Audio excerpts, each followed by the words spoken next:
तयाशी नगुंते जो आशापाशी अहंकार निरशिला देहभाव पालटला निंदा स्तुती नावडे पाहता परब्रह्म आवडे अहंकार निरशिला देहभाव पालटला निळा तया ध्याता स्वानंद तो येत हता अहंकार निरशिला देहभाव पालटला नमो विठ्ठला राजया पांडुरंगा नमो रुक्मिणी माऊली ज्ञान गंगा नमो पुंडलिका नमो चंद्रभागा नमस्कार माझा रुक्मिणी पांडुरंगा पांडुरंगा करो प्रथमा नमन पांडुरंगा करो प्रथमा पांडुरंगा करो प्रथमा नमन पांडुरंगा करो प्रथमा दुसरे चरणा संतांचिया दुसरे चरणा संतांचिया दुसरे चरणा संतांचिया त्यांच्या कृपादाने कथेचा विस्तार कथेचा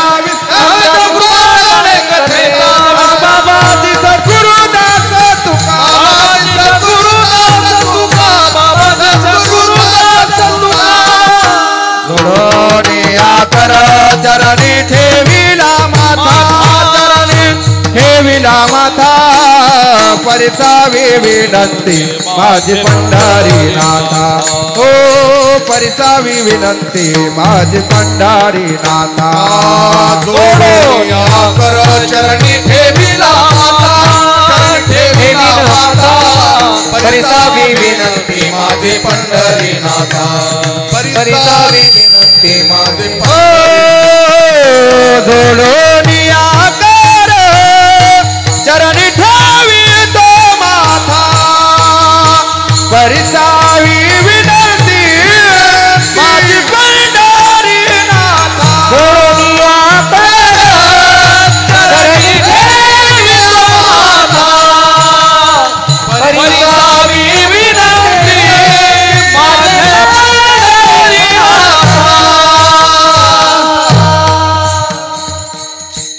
पांडुरंगा करू प्रथम नमन दुसरे चरण संताचे त्यांच्या कृपादाने कथेचा विस्तारू बाबाजी सद्गुरु दास तुका मनोजवं मारुत तुल्य वेगं जितेंद्रियं बुद्धिमतां वरिष्ठं वातात्मजं वानरायुत मुख्यं श्रीरामदूतं शरणं प्रपद्ये नागेन्द्रहराय त्रिलोचनाय भस्मांगरागाय महेश्वराय नित्याय शुद्धाय दिगंबराय तस्मै नकराय नमः शिवाय शरदिंदु समाकारे परब्रह्म स्वरूपिणी वासरा पीठ निलये सरस्वती नमस्तुते विठ्ठला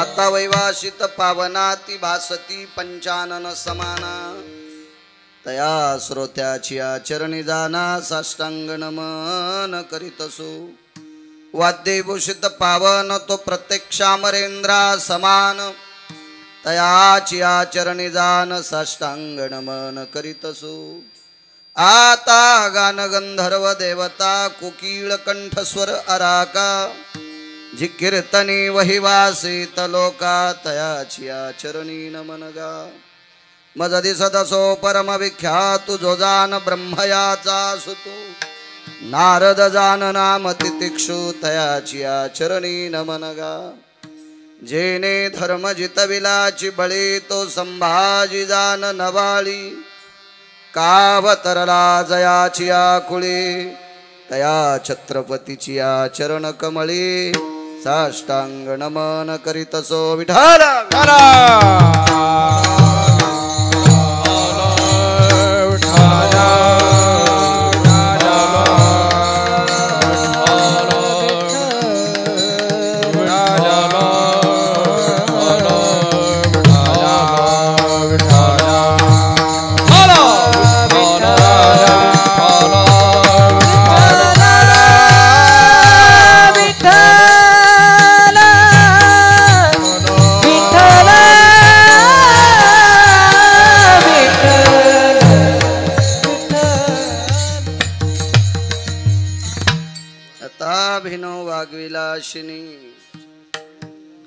जे चातुर्यार्थ कला कामिनी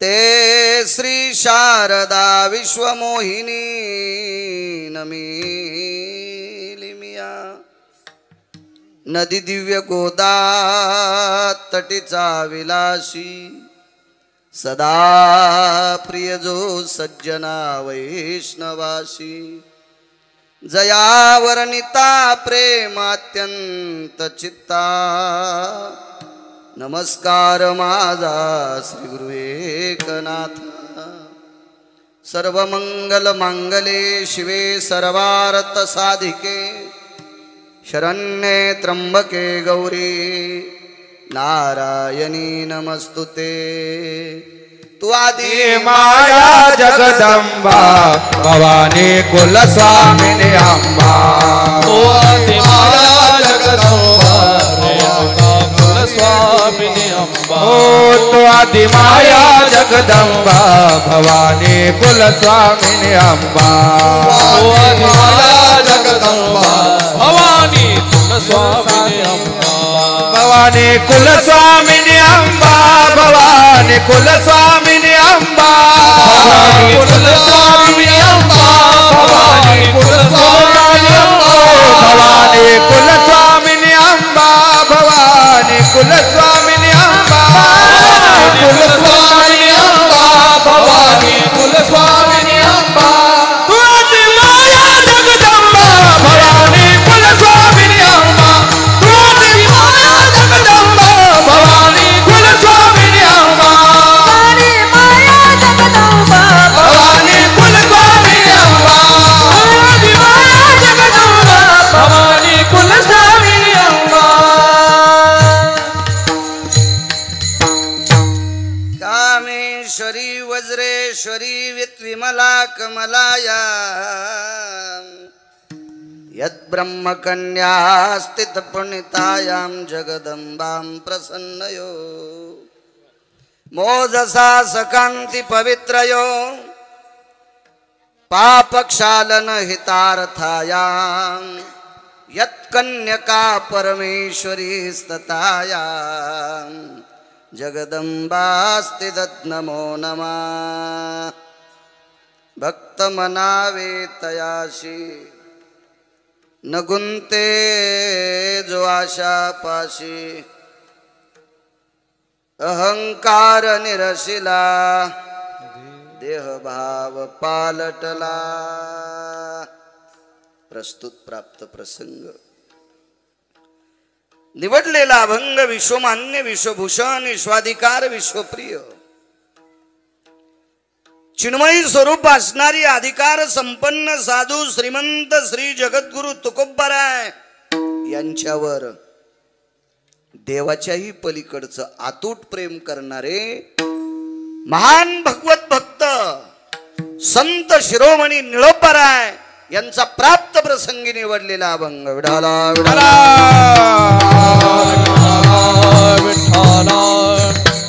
प्राप्त प्रसंगी निवडलेला अभंग माझ्या निळोबारायांचा आहे. ए खेकाना गपचिक बसा ना, काय शेपुड्यासारखा करता. विठाला विठाला विठाला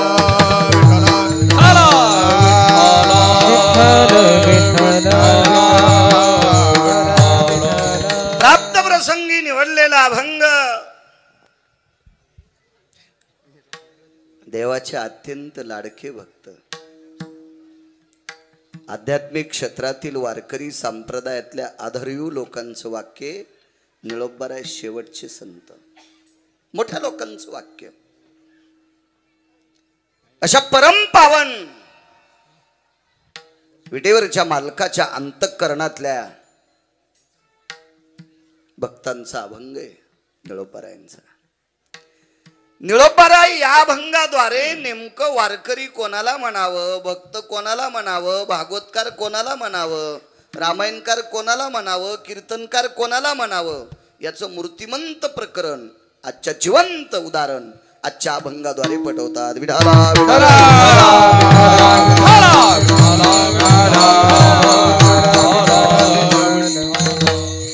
तुकोबारायाच्या अभंगातल्या पूर्वार्धात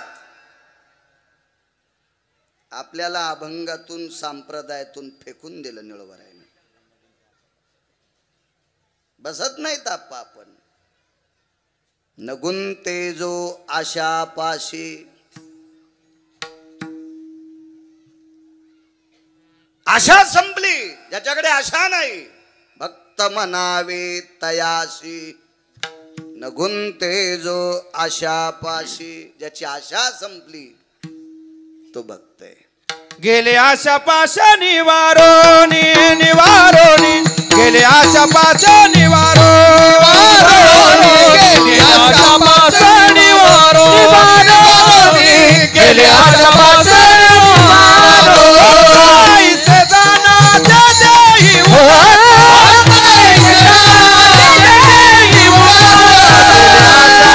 निवारोनी निवारोनी, गेले आशा पाशा गेले आशा पाशा निवारो, गेले आशा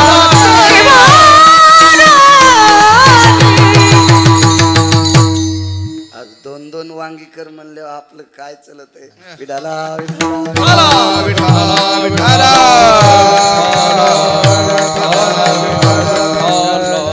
आशा निवारून गेली. स्वामी ती भक्ताची पहिली यादी. दुसरी यादी अहंकार निरशिला. ज्याचा क्रोध गेला पाहिजे, ज्याचा राग गेला पाहिजे, ज्याचा दांभिकपणा गेला पाहिजे. देहभाव पालटला. देहावरची आसक्ती संपली पाहिजे. तिसरा भाव याच्यातही संपलो तर आपण आरशात बघून पटका बांधितो गिरगावकर. माझा छान दिसेल का, आहे का नाही. इथं तर देहभाव पालटला. पुढची यादी आहे निंदा स्तुती नावडे. स्तुती आवडत नाही, निंदा आवडत नाही. पूज्यता डोळा न देखावी, स्वकीर्ती कानी न ऐकावे. हे भक्ताचं लक्षण. महत्व हरवी, चातुर्य लपवी, विषेपण मिळवी आवडोनी. आळंदीतले मालक सांगतात. निंदा स्तुती नावडे. आवडतं काय? पाहता परब्रह्म आवडे. मालकाच्या व्यतिरिक्त जगातलं काहीच आवडत नाही. तू एकला आवडसे, तू एकला आवडसी, तू एकला आवडसी, तू एकला आवडसी. सर्व संगी विठ्ठला, सर्व संगी विठ्ठला, सर्व संगी विठ्ठला, सर्व संगी विठ्ठला. तू एकला आवडसे, आवडसी, एकला आवडसी, तू एकला आवडसी, तू एकला आवडसी. बाकीच्या सगळ्या गोष्टीचा विटा आलाय. तू एकला आवडसी, पाहता परब्रह्म आवडे. आणि ही लक्षणं ज्याच्याकडे निळोबाराय म्हणतात मी त्याला मानतो निळातया ध्याता. कोणाकोणाला? ज्याची आशा संपली एक, ज्याचा अहंकार गेला दोन, ज्याची देहावरची आसक्ती संपली तीन, ज्याला निंदास्तुती आवडत नाही चार, ज्याला फक्त देवच आवडतो पाच. या पाच लक्षणांना जो परिपूर्ण आहे निळोबाराय म्हणतात मी त्याला मानतो. इतरत्र कोणालाही चोमाळीत नाही. हा साधा सोपा सरळ अभंगाचा अर्थ. झालं कीर्तन. विढाला विढाला.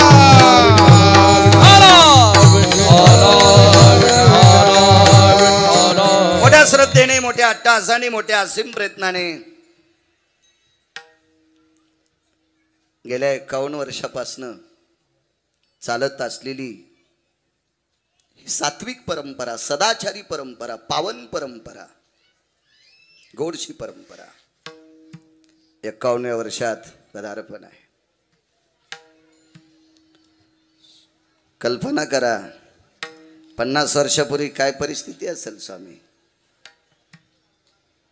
असतील का भरपूर गहू, असतील का भरपूर ज्वारी, असेल का भरपूर बाजरी, काय परिस्थिती असेल? म्हणून त्या वेळेला ही सप्ताह सुरू करणारी माणसं एखाद्या वेळेस गावातली बुजुर्ग माणसं, जुनाट माणसं 4-2 नसतील, पण आजही त्यांना ते ज्या अधिष्ठानावर असतील तिथे त्यांना गिरगावकराचा नाक घासून प्रणाम. ही परंपरा चालू करणारी माणसं मोठी असतात. गेल्या 51 वर्षापासनं बाळ साखोरे ग्रामस्थांच्या वतीने चालत असलेली ही ज्ञानाची ड्युटी, हा धर्मदंड, हा धर्मध्वज, ही धर्माची पताका या ठिकाणी रोवलेली आहे. आणि त्या पवित्र परंपरेत माझ्यासारख्या सर्वसामान्य एका छोट्याशा अज्ञानी व्यक्तीला इथे बोलण्याचा योग येतोय, ते माझं महत् भाग्य. म्हाळसादेवी अशा या जगज्जननीचं अधिष्ठान आहे, जगदंबेचं अधिष्ठान आहे, परमपावन जगदंबा. देवी त्याच मानायच्या ज्या देवीला ढवळे लिंब चालत नाहीत, ज्या देवीला कोंबडे बोकडे चालत नाहीत, अशा देवीच्या पुढं आपण डोकं ठेवत जा. ज्या देवीला हे बाकीचा गर्दा चलतो का, त्या पांचट देवीच्या पुढे तुमचे डोके वाके जाऊ नका. विठाला विठाला विठाला.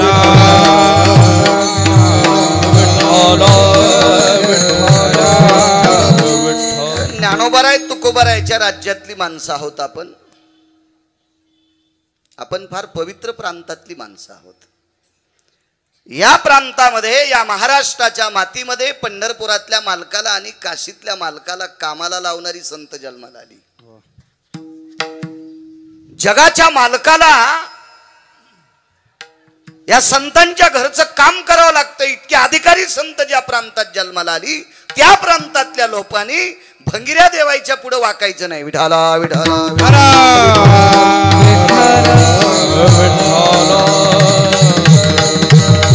परम पावन बाळसादेवी जगदंबेच्या चरणी साष्टांग प्रणिपात. शारदीय नवरात्र महोत्सव चालू आहे. हा शारदीय नवरात्र महोत्सव म्हणजे नारी शक्तीचा उत्सव आहे, नारी शक्तीचा जागर आहे, स्त्री शक्तीचा उत्सव आहे. या परम पावन भारत देशात सर्वात मोठी श्रीमंती काय असेल तर या देशाची स्त्री आहे.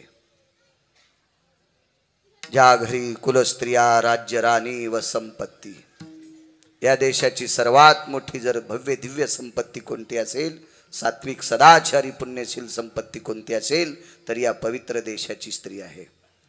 कारण रयतेचे राजा छत्रपती शिवाजी महाराज याच पवित्र भारत देशातल्या महाराष्ट्राच्या मातीतील एका परम पावन स्त्रीच्या कुशीत त्यांचा जन्म झाला.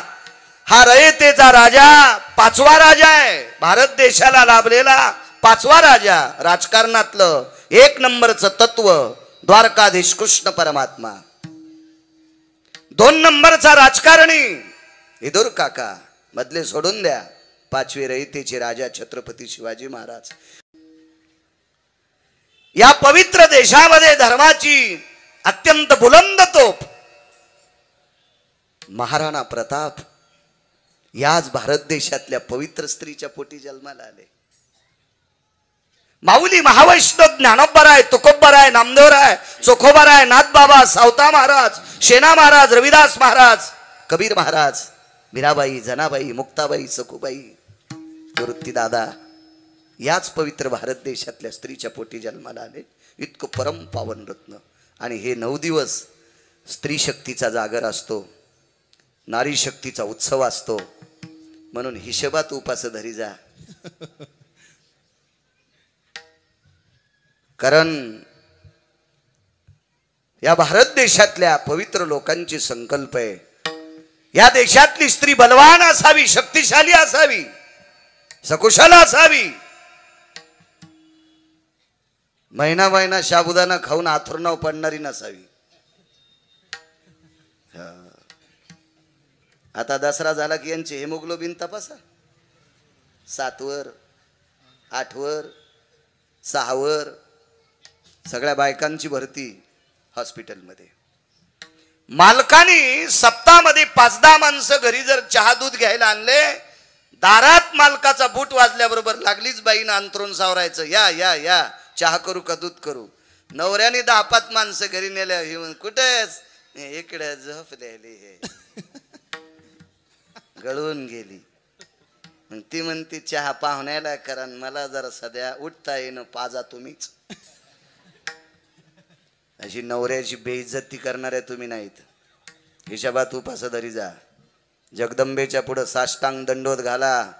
ती म्हणत नाही माझा उपवास धरा, साबुदाणा खा, शरीर खराब करा, असं जगदंबेनं सांगितलं नाही. जे उपास ज्ञानोबराय तुकोबरायने सांगितले ते उपास धरायचे. भंगीरायनं सांगितलेले उपास धरू नका, मरून जाता. विठाला विठाला विठाला.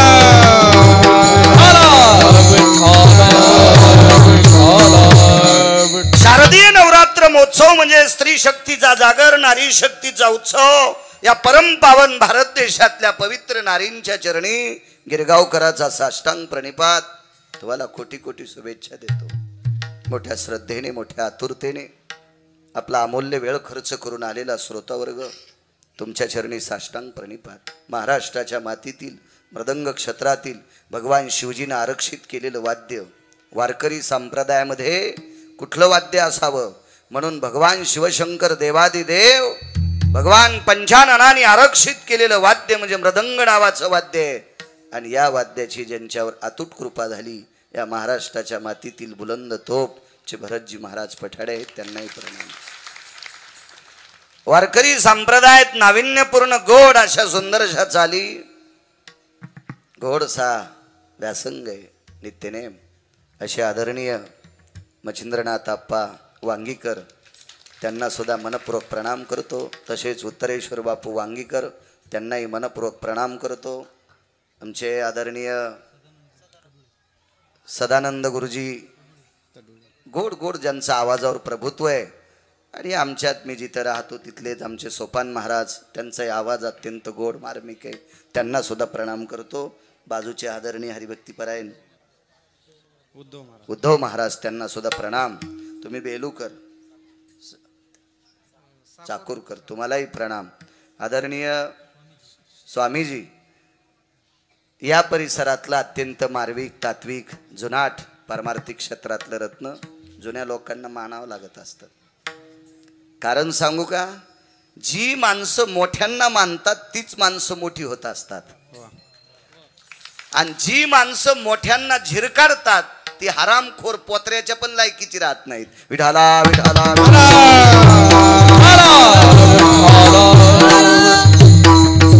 कारण जुन्या लोकांनी परमार्थ इथपर्यंत आणला म्हणून गिरगावच्या बाळूला कीर्तनकार होता आलं. मागच्या लोकांची कृपा आहे, मागच्या लोकांची कृपा. स्वामी तुम्हाला सुद्धा धन्यवाद, प्रणाम. पाठीमागे उभे असलेली माझ्या ज्ञानोबाराय तुकोबारायच्या नामाचा जयघोष करणारी ही सर्व वारकरी मंडळी, विनेकरी, मस्तक माझा पायावरी या वारकरी संतांच्या या परिसरात जास्त येण्याचा योग. आदरणीय वारकरी संप्रदायावर अतूट प्रेम करणारे, बऱ्यापैकी महाराजांचं त्यांच्याकडे येऊ जाऊ असतं असे शिवाजी काका जगताप, त्यांच्यामुळेच जास्त येण्याचा योग या भागात येतो. काका सोबत आलेत, काकांना सुद्धा प्रणाम. सानप काका तुम्हाला सुद्धा प्रणाम. हरिभक्तीपरायण आमचे चैतन्य महाराज नागरे, त्यांना सुद्धा मनपूर्वक प्रणाम. उपस्थित बऱ्यापैकी श्रोतावर्ग आहे, तुम्हाला सर्वांना प्रणाम करतो. साऊंड सिस्टीमवाल्यांना धन्यवाद देतो. मी माझ्या अभंगावर येतो. विठाला विठाला.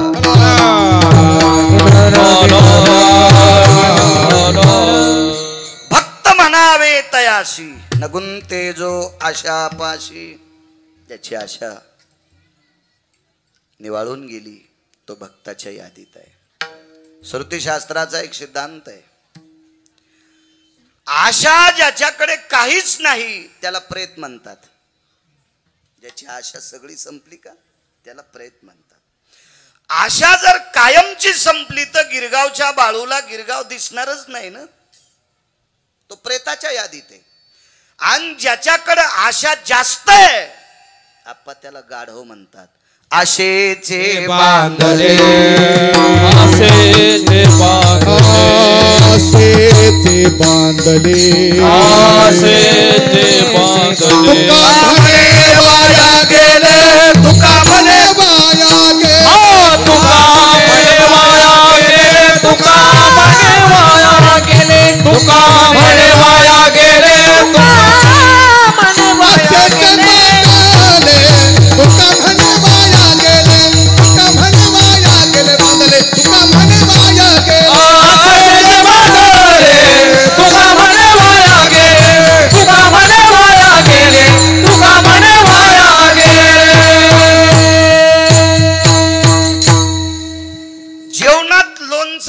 असतं का तितकी आशा संप्रदायात मान्य करते. लोणचं इतकी वर्ण इतकी नाही. लोणचं थोडस वापरत असते तेवढी आशा ठीक आहे. नियम नाही त्याला कुत्र म्हणले. नित्य नेमावीन अन्न खाये तो श्वान. नियम नाही त्याला कुत्र म्हणले ना. अति नियम ज्याच्याकडे त्याला गाढव म्हणले. मधल्या चौकटीत चलतो तोच परमार्थिक आहे. पंढरपुरातले मालक सख्या बहिणीकडे गेले. असावी आशा, असावी असावी. ज्याला आशा नाही त्याला प्रेत म्हणतात. प्रेतास्तितम यम यत सर्वान कर्मानाम विशुद्धो भय व्याप्तियाम नैराश्यस्तते वच. त्याला पोळीलं काय, जाळलं काय, गाळलं काय, कापलं काय, फेकून दिलं काय, वड्याला फेकलं काय, गंगेत टाकलं काय, काय कळतं प्रेताला? काही कळत नाही त्याला. आशा असावी मोजकी लोणचं इतकी. जगाचे मालक बहिणीकडे गेले आणि सांगितलं, ताई मला भूक लागली ग. ताई साहेब विटेवरच्या मालकाला म्हणतात, दादा माझा नित्यनेम राहिलाय रे. माझं स्नान होईल, माझा पूजापाठ होईल, माझ्या शरीराची चर्या होईल आणि मग मी कुकर लावीन. तेव्हा कुकर नव्हतं म्हणा. आणि मग तुला जीव घालीन. मला सांगा, प्रत्यक्ष जगाचा बाप घरी आल्यावर पुन्हा कोणाची पूजा करते? बोट कापल्याचं निमित्त प्रसंग पहा भागवतातला लक्षात येईल तुमच्या. अतिनियम नाही. अतिनियम ज्याच्याकडे तो गाढव आहे. आणि नियमच नाहीत त्याला कुत्र म्हणते. मधल्या मार्गात चालायचं प्रापंचिक लोकांनी. तुम्ही आम्ही सांसारिक माणसं आहोत, आपण मधल्या टप्प्यात चालायचं. आशा नाही असं म्हणायचं नाही. असावी असावी. आशाच जर नसेल तर उद्या रजिस्टर कोणाच्या नावाच्या करून देतात? तुम्ही कोणाच्या घरी म्हणून जाता? मधल्या चौकटीत. मालकानं असं सांगितलं नाही की सगळीच आशा फेकून द्या, पण इतकी आशा नसावी. आपलं रान मोठं करायचं आणि बाजूच्याच बारीक करायचं. इतकं रान रुंदिलं, इतकं रान रुंदिलं, डांबरावर ऊस लावला. हो, डांबरावर ऊस लावला, डांबरावर ऊस लावताना बरं झालं, पण म्हातारं मेल्यावर मडच बाहेर काढता येईना. तिरडी काढायलाच रस्ता ठेवला नाही. बाप मेल्याच्या नंतर तिरडी काढायला रस्ता ठेवत नाही. इतकी जागा कोरी तू. याला कुठं आशा म्हणत असते का? हे गाढवाच्या पलीकडची व्याधी. विठाला विठाला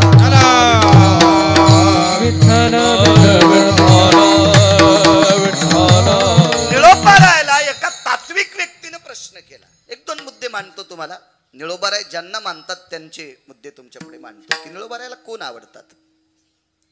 निळोबारायला सात्विक तात्विक सदाचारी पुण्यशील काही लोकांचे प्रश्न होते आणि काही चारवाकांचे सुद्धा प्रश्न होते. चारवाक कोणाला म्हणायचं? जन्माला आपल्याला आपल्यात येतात, आपल्या सोबत राहतात, आपल्या सोबत मोठे होतात, आपल्या सोबत जेवतात, खातात, फिरतात आणि आपलीच वाभाडे काढतात. यांना चारवाक म्हणतात. चारवाक म्हणजे दुसरी लोक कोणी नाहीत, आपल्यातलीच लोक, आपल्यातलीच लोक. चारवाक कोणाला म्हणायचं? ज्या तोंडानं स्तुती करते, जेने मुखी स्तावी त्याची निंदे पाठी लावी. ऐसी अधमाची आती, ऐसी अधमाची आती. जेने मुखी स्तावी त्याची निंदे पाठी लावी. ऐसी अधमाची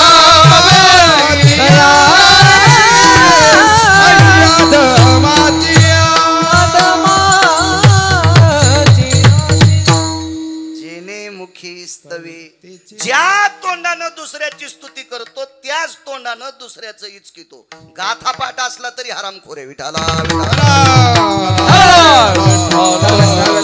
ज्ञानेश्वरी पाठ असली तरी नालायक आहे. इतराची चेष्टा, इतराची चेष्टा, इतराची चेष्टा, इतराची चेष्टा. हे तो खाने लागे विष्णा, हे तो खाने लागे विष्णा, हे तो खाने लागे विष्णा, हे तो खाने लागे विष्णा, हे तो खाने लागे विष्णा, हे तो खाने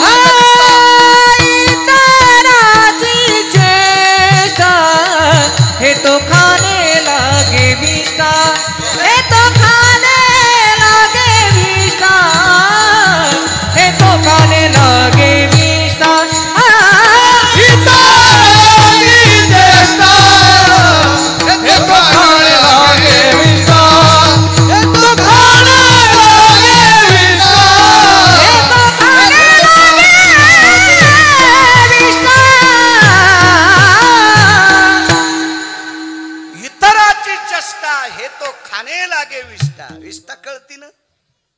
खाली येऊन कशाला सांगू जास्त. घाण खाल्ले इतकं पाप लागतंय, घाण खाल्ले इतकं पाप. याला चारवाक म्हणायचं. चारवाक.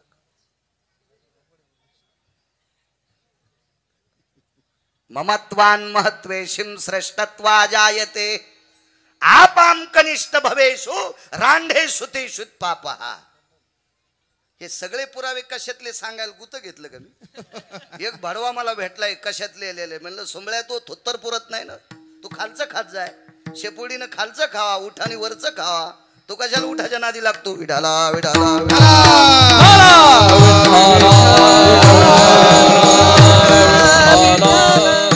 स्वतःला मोठं म्हणणं आणि दुसऱ्याला कनिष्ठ समजिणं.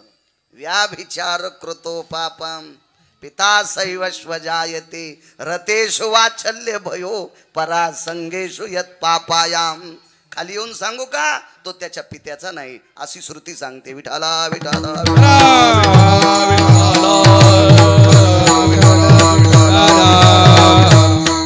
अशा चारवाकांनी सुद्धा प्रश्न केला की अशा संपलेली तुम्हाला आवडतात असे तुम्हाला पाहायला भेटले का. आणि सात्विकांचा सुद्धा प्रश्न. ते निळोबराय होते. ते काय गिरगावचा बाळू नव्हता बुटकं भर पाणी घेऊन दुसऱ्याला आंघोळ घालणारा. ते निळोबराय. कोणाला म्हणायचं निळोबराय. अहो देवाला परत करावं. इथे तुझं लागी बोलाविले कोणी प्रार्थिल्या वाचून. आला शिका. सरपंचाला राम राम नाही घातला तर तो मोठा मशिवानी फुगतो. इथल्याला नाही म्हणालो आम्ही. मी आमच्या तिकडे सांगायला. तिकडे गेल्यावर इकडे झटकायचे. दुसरे आणू तरी कुठून. ग्रामपंचायतच्या सदस्याला राम राम नाही घातला तर तो फुगतो. सोसायटीच्या मेंबरला राम राम नाही घातला तर तो फुगतो. हे सगळे कोण्या दिवशी बटन दाबून मारायचे. ज्याच्या हातात ते त्याला जगाचा बाप म्हणतात. आणि त्याला सरळ सरळ येऊ नको म्हणणं किती राग येईल.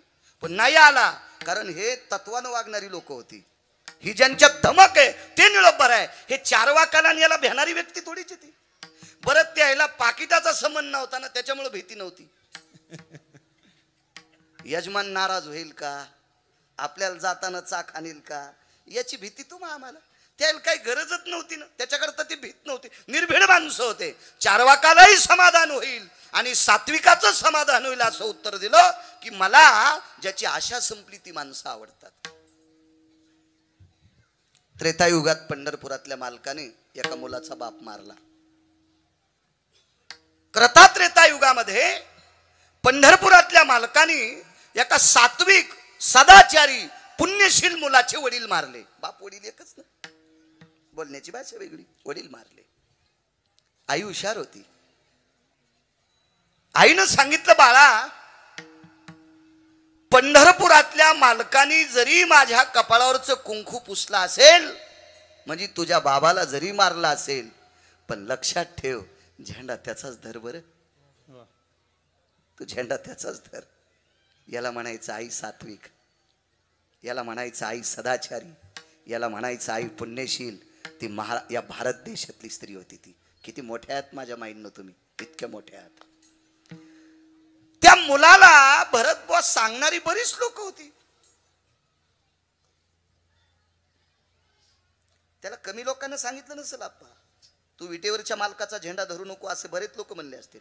बरेच जण म्हणले तुझ्या बापाला ज्यानं मारलंय त्याचं तू काय भजन करतोस, अशी सांगणारी लोक होती. पण त्याचा विश्वास त्याच्या आईवर होता. भक्त म्हणावे त्याशी याच्यावर बोलताय. कोणाला भक्त म्हणायचंय. आणि आईच्या विश्वासावर ठाम राहिलेला पुत्र त्याच मालकाचा झेंडा धरला. कालांतराने पंढरपुरातल्या मालकाने त्याच्या युद्धातला सेनापती केलं. त्याचं नाव आहे नामनिष्ठ अंगद, धर्मनिष्ठ अंगद, वारकरी अंगद. अंगदाला सेनापती पद देऊन टाकलं. वेगात सांगतो भक्त म्हणावे तयाशी. सुवेळेच्या ठिकाणी पंढरपुरातले मालक म्हणजे प्रभू रामचंद्र सुवेळेच्या ठिकाणी 18 पद्म वानर 72 कोटी रीत 56 कोटी गोलांगुळ हे सगळे घेऊन तिथं पोचले. उद्या युद्धाला 1-2 दिवसाला सुरुवात होणार आहे. चर्चा विनिमय झाला, मीटिंग लावली. त्या बैठकीमध्ये मारुतीरायाला आमंत्रित केलं.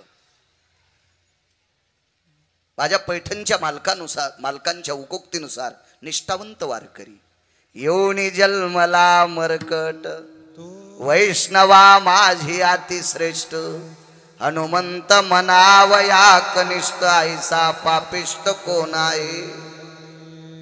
मालक सांगतात पैठणचे, तो वैष्णवा माझी अतिश्रेष्ठ अशा नामधारकाला त्या बैठकीत आमंत्रित केलं. आणि त्या नामधारकाला मारुतीरायांना विटेवरच्या मालकांनी प्रभू रामचंद्रांनी सांगितलं, हनुमंत जी प्रभू जी जी जी जी. अरे निकषांती असं तय झालंय की रावण काही सीतेला देत नाही. रगिले रावण, रगिले रावणाच्या 14 गोष्टी तपासा, त्याच्यातली एक गोष्ट तपासा, रावणासारखा बुद्धिवादी व्यक्तीच नव्हता कोणी. मी नाही सांगत, एकीकडे रावणाची निंदा करणारा मीच आहे बरं, पण सांगतो ना यादी, तुम्हाला सांगतो यादी.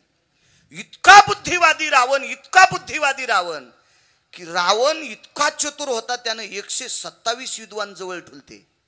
127 विद्वान, त्याच्यापैकी 1 नंबरचा विद्वान होता, त्याचं नाव होतं तत्वकुंभ.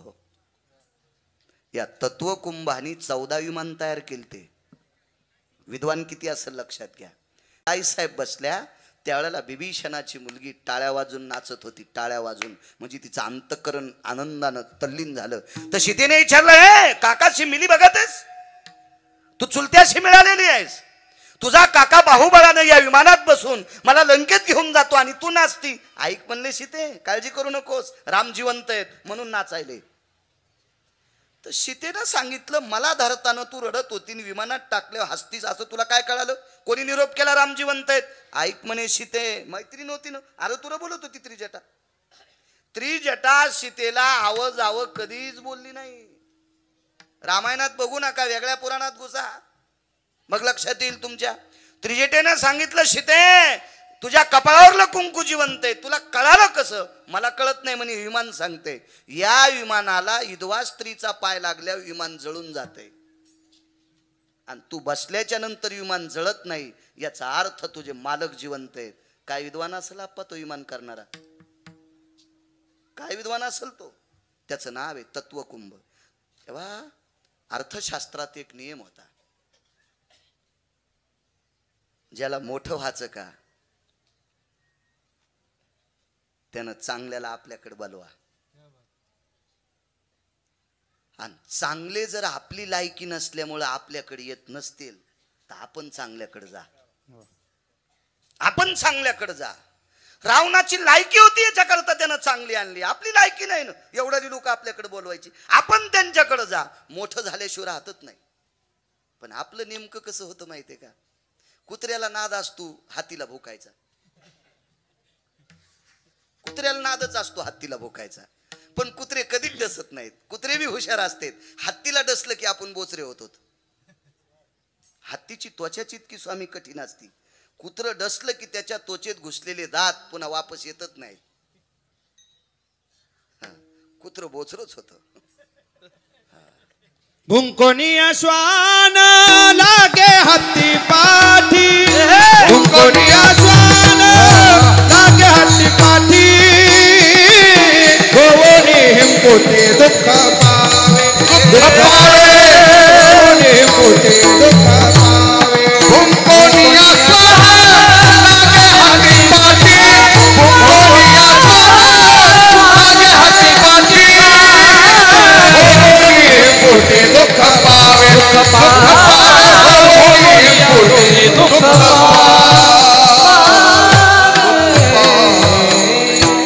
श्रीमंत पैशाला बुद्धिजीवी, मोठ्यांकडे जात नव्हता. मोठे विकत घेतले त्यानं, मोठे विकत घेतले. रावण इतका चतुर आहे. रावण भक्तिसूत्रात मर्मज्ञ होता. मी नाही म्हणायचं. काशीतले मालक रावणाला मानित होते, काशीतले मालक रावणाला मानित होते. तुमच्या विद्वत्तेला भरतबुवा लोक मानतेत म्हणून 3 जिल्हे ओलांडून इथं आलात ना. तुमच्या गायनाला आप्पा, बापू, सोपान, सदानंद गुरुजी, बाजूचे महाराज, तुमच्या विद्वत्तेला सन्मान आहे म्हणून इकडे आलात ना, म्हणून किंमत आहे ना. एरवी कोण किंमत दिली असती? ही झाला आपला प्रश्न. रावणाच्या विद्वत्तेचा आपा इतका सन्मान होता, इतका सन्मान. ज्या गावाची वास्तुशांती करायला रावण बलीला, त्याच्या विद्वत्तेवर काशीतले मालक इतके प्रसन्न झाले, ते गावात देऊन टाकलं. वास्तूच्या पूजेला बलील तर रावण, वास्तूच्या पूजेला. आणि मंत्र आवडले, त्याचे मंत्र आवडले. काय मंत्र असतील? या लाक्षम बुधभयोस्थित मिमग्रतोजन्याय या सर्वं वास्तु पुरुषां दोषा निवारणहितारतायां मम ग्रहे चिरकाल यत् संरक्षिता अप्राप्तो प्राप्त रमाधिष्ठितं यत् लोकत्रय भूषित पुण्य पुण्यकालाय मार्थेषु संपन्ने राजाश्रयं मंडितां पूर्णकीर्तियो यज्जायते ध्वज सर्वास्थितयं लहरश्याभं पतिनिरायं यज्जायते कृतियाय नैवं गिरगावकर लिखितम्.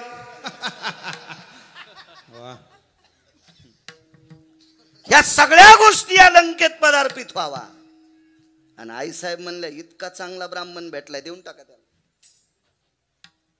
बुद्धिवान कमी असेल रावण? एवढी बुद्धी रावणाची तल्लक.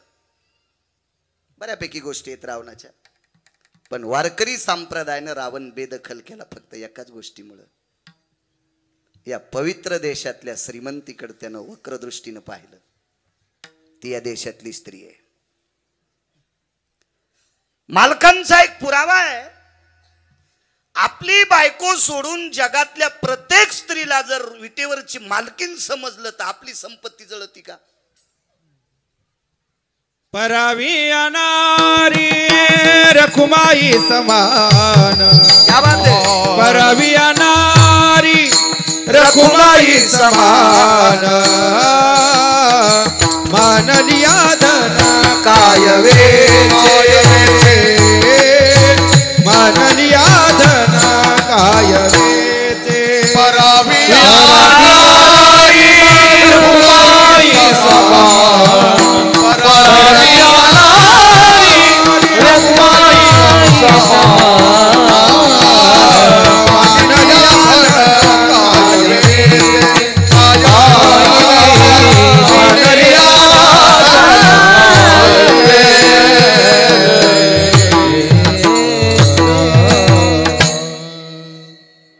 पराविया नारी रखुमाये समान. मानिलिया धन काय वेचे. आणि या परीक्षेत रावण नापास झाला. बाकी रावणाची एकही परीक्षा कोणी तपासायचीच नाही, इतका रावण श्रेष्ठ. आणि तो रावण त्याला शिष्टाई करता पंढरपुरातल्या मालकांनी अंगदाला पाठविलत. अंगद परत आले, देवाला सांगितलं, तो ऐकत नाही. म्हणून विटेवरच्या मालकानं मीटिंग घेतली आणि मारुतीरायाला सांगितलं, तो बेटा सीता देत नाही आणि सीता नेल्याशिवाय मी राहत नाही. सीता नेल्याशिवाय मी राहत नाही आणि तो देत नाही. याचा अर्थ तो मरेपर्यंत सीता देणार नाही. आणि विटेवरचे मालक म्हणले, बेट्याला मारीन पण सीता नेईनच. त्याला मी मारीन पण सीता घेऊन जाईल. मग राजकारणात साम दाम दंड भेद या गोष्टी चलत असतात. यानं तिकडं उडून जाणं, त्यानं तिकडं उडून येणं, हे चलत राहत असतं. चलत पहिल्यापासून चलत आलंय. एक उंदीर दुसऱ्या उंदराच्या बिळात गेला बरं का. हा वर चढ उंदीर असल्यामुळं तो बिळ सोडून पळू लागला बरं का. पण पळत असणाऱ्या उंदरानं सांगितलं, तू काळजी करू नको, आपला पहिला वाद होता, आता भांडण नाही, आपण दोघं मित्र झालो. आता दोघं मिळून आपण चांगले चांगले पोते टोकरू बर का. चांगल्या चांगल्या गहू ज्वारीतले पोते फोडून आपण गहू ज्वारी खाऊ बर का. काळजी करू नकोस, तू काही ताण घेऊ नको. असे इकडची तिकडे उंदर पळत असतात. पूर्वीपासून परंपरा आहे. विटेवरच्या मालकाने विचार केला, आपल्याला रावण असा मरत नाही म्हणून त्याचा भाऊ फोडला. तो खुर्चीचा लालची होता. तो खुर्चीचा लालची. रावणाच्या भावाला गिरगावकरानं वाईट म्हणावा, मीच नाही, महाराष्ट्रातल्या एकाही कीर्तनकारानं बिभीषणाला वाईट म्हणण्याची पात्रता नाही. का? कारण तो आमच्यापेक्षा कोटीपटीनं श्रेष्ठ आहे. पण अष्टादश संतांपैकी एका मालकानं त्याला मूर्ख पदवी दिली. मनसी बिभीषण तरी तो महामूर्ख जाना. पण आपण नाही म्हणायचं. का म्हणायचं नाही? महाराष्ट्रातल्या कोण्या महाराजाचं घर पेटिल्यावर त्यानं भजन केल्यावर इजन गाथा उलटा पाठ करू द्या, ज्ञानेश्वरी उलटी पाठ करू द्या. उलटी नसते पाठ करीत, पण करू द्या. कशी बी थांबू शकतं का आप्पा? आता मी भजन करतो, माझं घर जळताना थांबेल, त्याचं थांबलं. तुका म्हणे आग्नी झाला से शीतळ, प्रतापे सबळ नामाची. देहूतले मालक म्हणतात अख्खी लंका जळाली पण बिभीषणानं घर जळू दिलं नाही. प्रतापे सबळ नामाची. हा झाला मालकांचा पुरावा. शपक पण पुरावा आहे. काही शपक पुरावे पण चांगले, गाण्यापेक्षा बरे आहेत ना. परवाला उत्तरेश्वर बापून वैकुंठवासी नामनिष्ठ धर्मभास्कर वक्ते बाबा पितृपंधरवाड्यात अभंग घ्यायची. आणि तू प्रमाण म्हणलं, तू का म्हणे पितृ आशीर्वाद. तो एक जण म्हणला हे शपक आहे. अरे तू मलंग भाईवानी कपडे घालीतून तू काय लायकी आहे शपक म्हणायची? मलंग भाई आमची इथं तेल इकायला येत होतं, मुसलमान होतं मलंग भाई. तेल इकायला म्हणल्यावर कपडे कसे असतील? आणि अशा मलंग भाईवानी कपडे घालीतून ते यायचं इचकू लागला. मी म्हणलं मुकाट्या बस, दुसऱ्याचं जास्त इचकिणाऱ्याला बायकोच्या साड्या धुवाची वेळ येत असती. विठाला विठाला.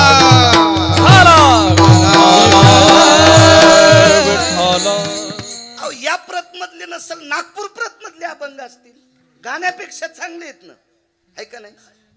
एक शपथ पुरावा है. आग लगी लंका में हलचल मचाई, विभीषण की कुटिया कैसे बचाए, कैसे बचाए. अख्खी लंका जळाली. इथं मालकाचा पुरावा पोषक प्रतापे सबळ नामाची. देऊतले मालक सांगतात नामाच्या बळावर, भजनाच्या बळावर त्यानं घर जळू दिलं नाही. म्हणून आमच्या सारख्या कीर्तनकारांनी बिभीषणाची चेष्टा करायची नाही. ती मालकाची ताकद आहे. म्हणतील अष्टादश मालकांपैकी या बिभीषणाला फोडलं प्रभू रामचंद्रांनी. घेतलं पंढरपुरातल्या मालकांनी जवळ मीटिंग बसली. भक्त म्हणावे तयाशी हे सांगत होतो. मला उसाला पाणी देताना गवत उपटायचा नाद आहे म्हणून लांबत ना, नाही तर आता लोक तर 2-4 पुरावे आणले असते. ते नादच पडला. ते काय बरं खुरपायचं काम पडत नाही पुन्हा. मग हनुमंत जी इथपर्यंत आलतो आम्ही. मारुतीराय म्हटले जी जी प्रभू जी जी जी. अरे रावण सीतेला देत नाही. बर काय करावं लागेल मालक? युद्ध ठरलेलं आहे. ठीक आहे मालक, रावण मारावा लागणार आहे. जी मला नंतरची चिंता आहे रे हनुमंत. काय चिंता प्रभू? अरे रावण मारल्याच्या नंतर आपण लंका कोणाला द्यायची? कोणाला द्यायची लंका? कोणाला विचारलं माहिती आहे? एका संन्याशाला. 19 संन्याशापैकी 1 नंबरचा संन्याशी मारुतीराय. अहो कुठल्या खेळात बसवा, खेळी या माझी.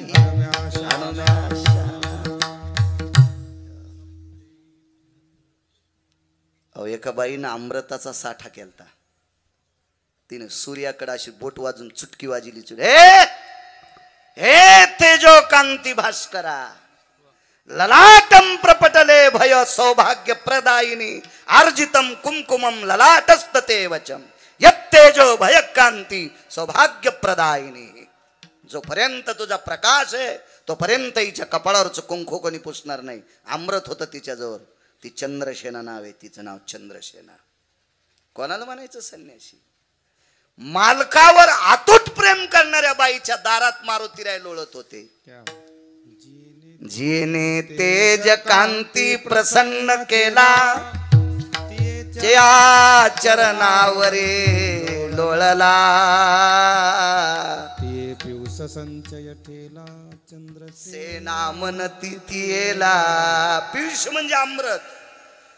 नवऱ्याची सेवा करणाऱ्या बाईच्या पायाखालची माती आपल्या अंगाला लागावा इतकी पतिव्रता स्त्री श्रेष्ठ असते. महाराजाला काजू टाकून दूध देती आणि नवऱ्याला टायमाला भाकरी देत नाही. अशी बाई ज्या भागात आहे त्या भागात पाऊस कमी पडतो. आणि वालीचा पुत्र माझा झेंडा धरतोय, माझ्या पक्षाचा सेनापती आहे. वालीला बोलवता का? म्हणले बोलून आणतो मी, पण कसा करता? काही नाही म्हणले, रावण मारल्याच्या नंतर लंका आपण वालीला देऊ. बिभीषणे नंतरचं पाने, नंतरचं पाने, नंतरचं आपण अंगदाला देऊन टाकू. तर मारुतीरायानं सांगितलं, प्रभू सेवके करावे सांगितले काम, या न्यायानं मी भक्त म्हणावे तयाच्या. मी जातो अंगदाला बोलायला, पण अंगद लंका स्वीकारणार नाही. अगोदर लक्ष्मणजी थोडेसे तापले. लक्ष्मण तापणं स्वाभाविक आहे ना, कारण तो अवतारच त्यांचा होता ना. स्वभाव असतो, तो स्वभाव असतो. लक्ष्मण अवतार शेषाचा होता. तुम्ही दाबण्यासारखा सर्प असला त्याला असं काळी न करा. झोंबे खवळीला तात्काळ तो झोंबे खवळीला तात्काळ तो झोंबे खवळीला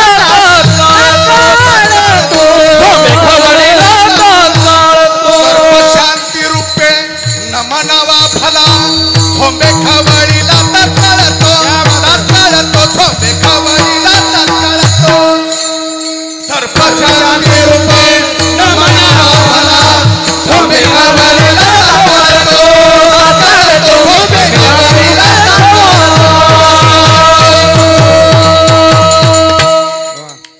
आमच्याकडे मोतीराम महाराज, रंगनाथ गुरुजी, मारोतराव महाराज यांच्यानंतर वैकुंठवासी नथुराम बाबा केळकर झाले आपल्याकडे.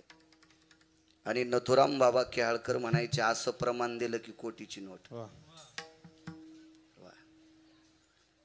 दाबण्यासारखा सर्प जरी असला तरी थुत्तरवरी करीतो, म्हणून शेपटी कोण मारित नाहीत. कोणी कोण हाणते? मराठवाड्यातली भाषा आहे ती. सापाला थुतराकून हाणतेत, इंचाला शेपटीकून हाणतेत, आणि आप्पा बचर बचर करणाऱ्याचे दात पाडतेत. माणसं हुशार आहेत, कोणाला कुठं मारावं लक्षात येते. शेषाचा अवतार लखनलालजी थोडासा अंश येईल ना, रागावले. पण कोणावर रागावले माहितीये का? ज्याच्यामुळे यांची भावजई भेटायली त्याच्यावर रागावली.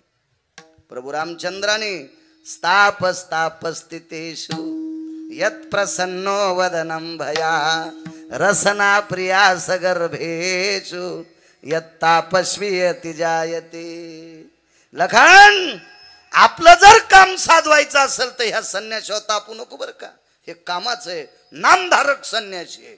मारुती प्रभू रामचंद्रानं लक्ष्मणजीला सांगितलं, स्वभाव गरम. काय म्हणे हनुमंता, कस काय घेणार नाही ते? तू म्हण त्याला घे म्हणून लंका. मारुतीराय म्हणले, लहाने मालक म्हणजे लक्ष्मणजी, तुमच्या आग्रह असतो मी म्हणण्याचा प्रयत्न करतो, पण माझे सुद्धा शब्द मातीत जातील याच्याकरता अपमान करून घेणं नको. मी काय अंगदाल म्हणत नाही. बोलव इकडं. बोलून आणतो म्हणले. अंगदाला सांगितलं, अंगदा, मालकांनी, लहान्या मालकांनी, मोठ्या मालकांनी तुला बोलवलंय, तुम्ही चला ना. नाही म्हणे, तूच जाय बाबा, मला कशाला, मी संन्याशी माणूस, मागणं पुढं फुफुटा उड, तू संसारिक जाय बापू, तुला बोलवलंय, जाय तू मध्ये. आणि मग अंगद आतमध्ये गेल्याबरोबर दोन्ही मालकांना प्रणाम केला. भक्त म्हणावे तयाशी. प्रभू रामचंद्राने जवळ घेतला, अंगदाच्या पाठीवर थाप टाकली. काय नशिबवान लोक असतील, देव त्यांच्या पाठीवर थाप टाकीत होता. आणि असायला पशु होते, वानर होते, पाला खाणारे होते, पण विटेवरचा मालक थाप टाकली पाठीवर थाप. अंगदा जी जी. अंगदा एक बोलू, रावण थोडा मगरुरीला आलाय रे. तुझ्यासारख्या सात्विक माणसानं समजून सांगू नाही, तो काही ऐकत नाही. त्याला फार बोललोत, फार बोललोत. तुम्हाला एक माहिती आहे का, कुत्र्याला किती चोंबाळा, एका माणसानं कुत्र्याचा गुण बदलण्यासाठी सोन्याची पालखी तयार केली. श्वानशिबी के बैसविले त्याचे भुंकाने न राहे उगले, त्याचे भुंकाने न राहे उगले, त्याचे भुंकाने न राहे श्वानशिबी के बैसविले त्याचे भुंकाने राहे उगले, त्याचे भुंकाने राहे, त्याचे भुंकाने राहे.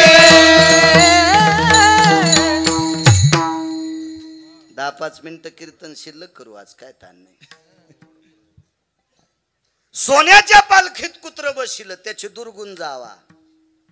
स्वान शिबिके बैसविले त्याचे भुंकणे. प्राण राहे उगले. पण ते भुकतच ना दुसऱ्याला पाहिल्या, भुकतच.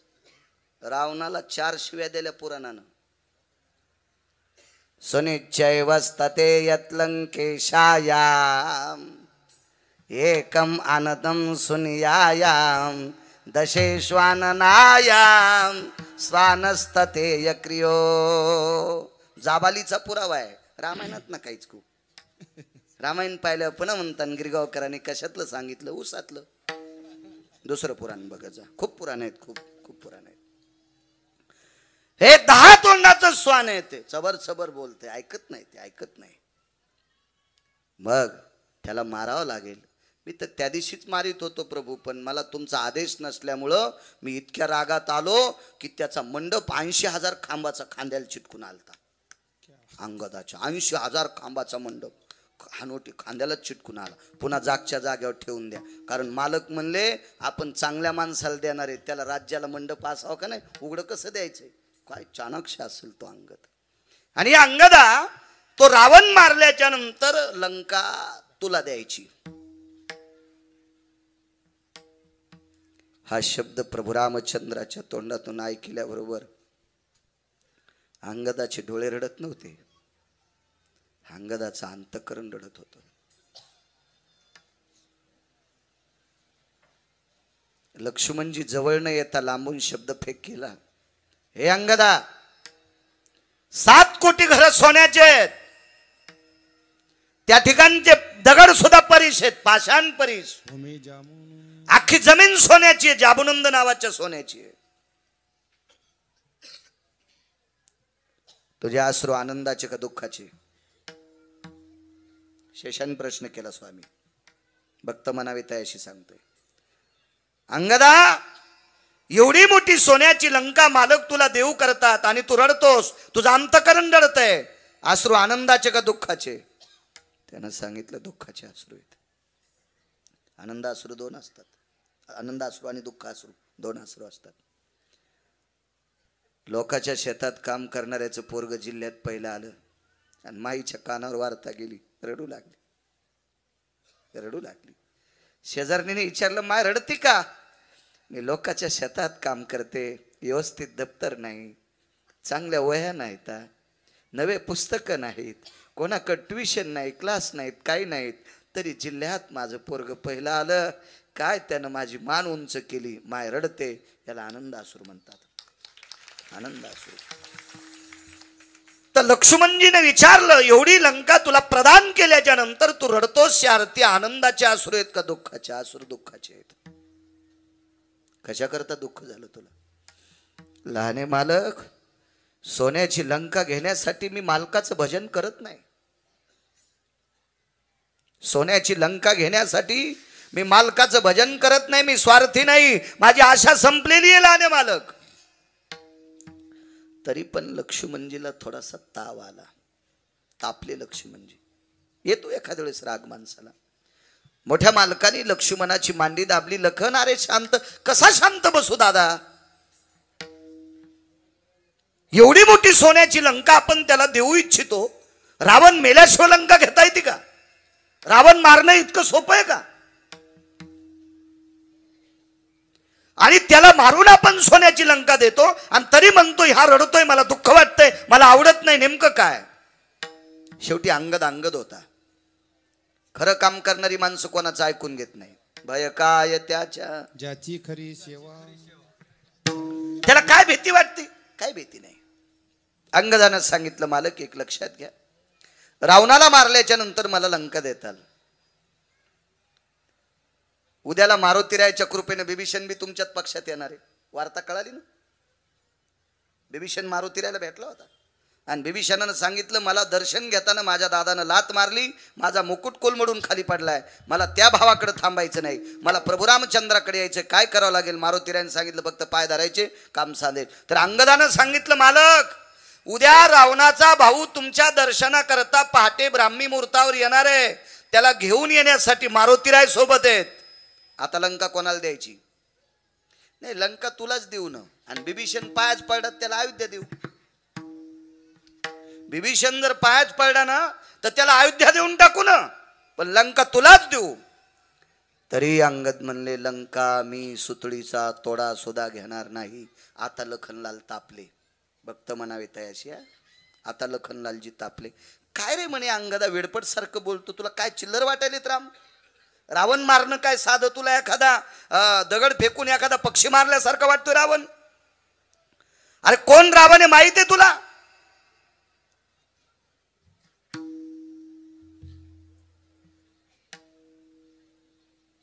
अंगदानं सांगितलं, रावण मला बऱ्यापैकी माहिती आहे. लहाने मालक तुम्हालाच माहित नसावा. पण अंधारात बोलले बरं का अंगद, लोकायत नाही बोलले. अंधारात बोलल्यामुळं जरसा काही राग नाही आला. बायकोनं मालकाचं चुकलं तर दार लावून आतमध्ये म्हणायचं, अहो असं नसतंय बाई, तुम्ही काहून असं करता, असं नका वागू. आपली मुलगी लग्नाला आली, आपला मुलगा नाशिकला शिकायला आहे, तुम्ही असं बुटा हरपून येत जाऊ नका. असं कुठं म्हणायचं? घरात. पण ह्या येड्यावानी करता. अक्कल गहाण ठोली का काय? बुटाडा हरपून येतात, लोकांच्या बाया ऐकत ढोसून येतात लोक. आणि काय होतं लोकांना जे गिन्ने केल्यानं? शहाण्याबाईनं आपली प्रतिष्ठा आपल्या घरात झाकावा, तिला पतिव्रता म्हणतात. आपलं वाण उघड करत नाही तिला पतिव्रता म्हणतात, आणि आपलं वाण दुसऱ्याच्या दारात नेऊन सांगती तिला अवदासा म्हणतात. 7-8 जणी नवऱ्याला नीट बोलत नाही. तुम्ही उभ्या राहा पटकन, लवकर उभ्या राहा, लवकर. माग बघूत नका तुम्हीच. पटकन मी नाव घेई ना. उभ्या राहा पटकन, उभ्या राहा. ए माग काय बघायली बाई, उभी राहा. राहू द्या, सप्ताह होऊ द्यायची नाही पुन्हा. एवढ्या वेळेस माफ करतो. त्याला वाटलं खरंच कळत का नाही. याला विडाला विडाला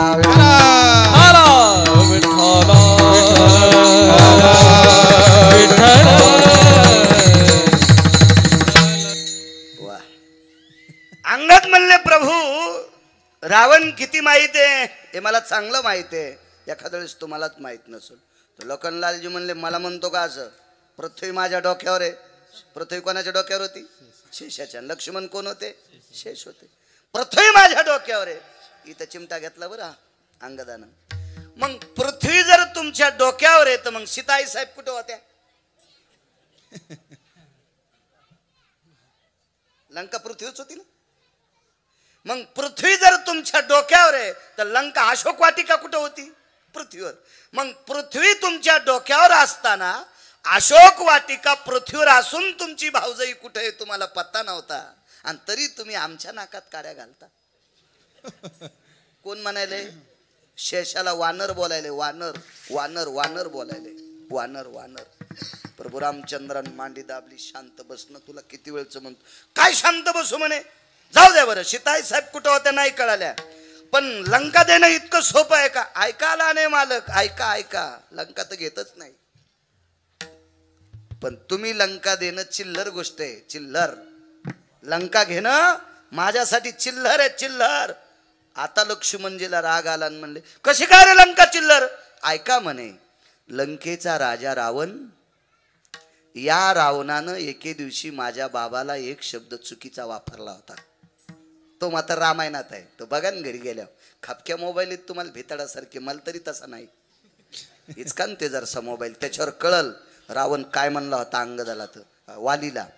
एक शब्द चुकीचा वालीच्या अंतःकरण तुटेल असा रावणानं शब्द वापरला, म्हणून वालीला राग आला आणि रावणाची भुरकुटी धरली डाव्या हातानं, आणि डाव्या हातानं उजव्या हातात रावण बगलात दाबला.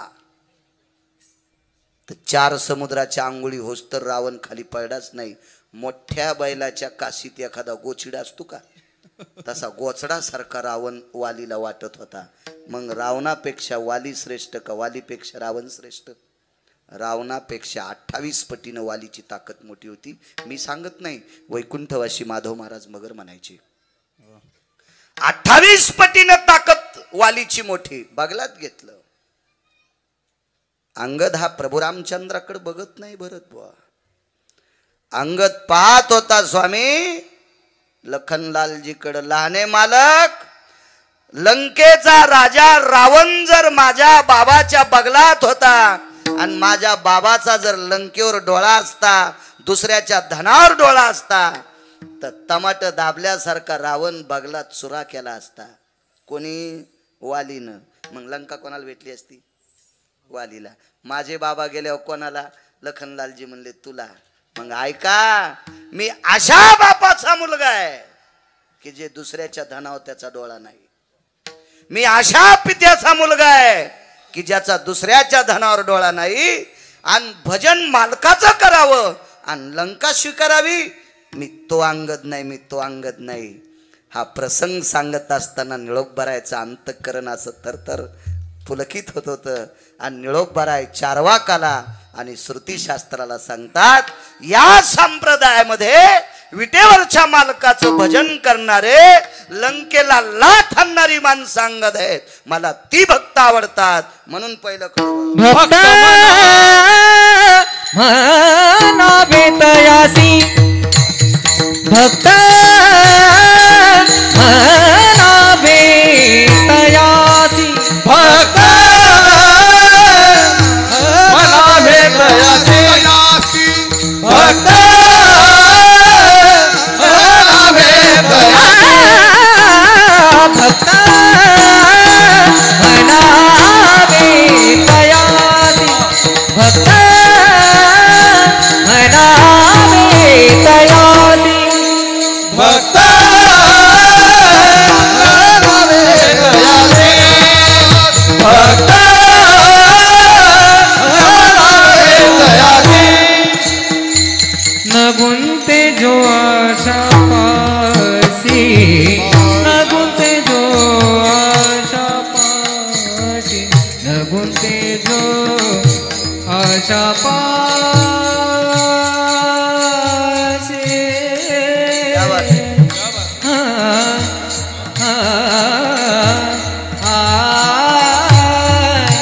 रे न गुंते जो आशा पासी, आशा पासी रे, आशा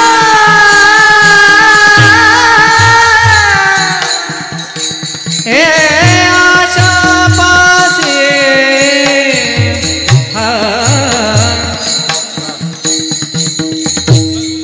आशा पासी वेदना,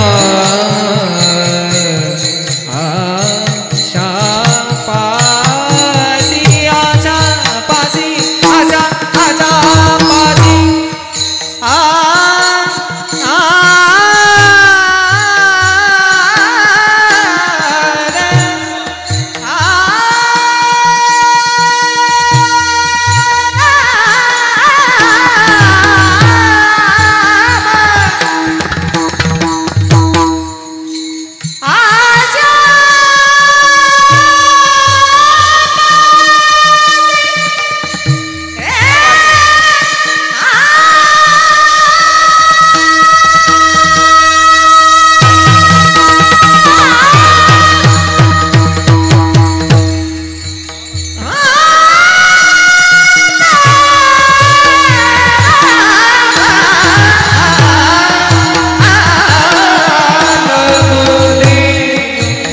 आशा पासी, आ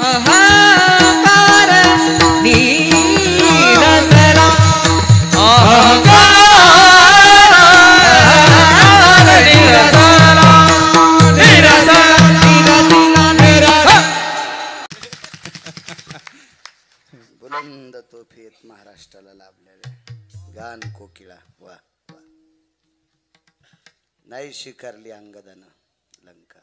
भक्त म्हणावे तयाशी,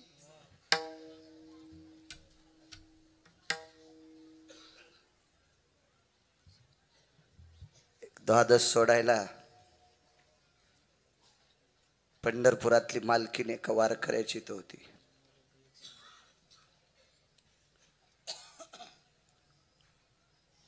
ती द्वादशी होती मंगळवारची, एकादशी सोमवारची आलती. त्या एकादशीला भजन त्या वारकऱ्याचे इथं झालं. त्या भजनात पखवाज वाजवायला इंद्र होते, भजन म्हणण्यासाठी भगवान शिवशंकर होते, नारद होते, तुंबर होते, सांब म्हणजे शंकर होते. रात्रभर एकादशीचा जागर झाला.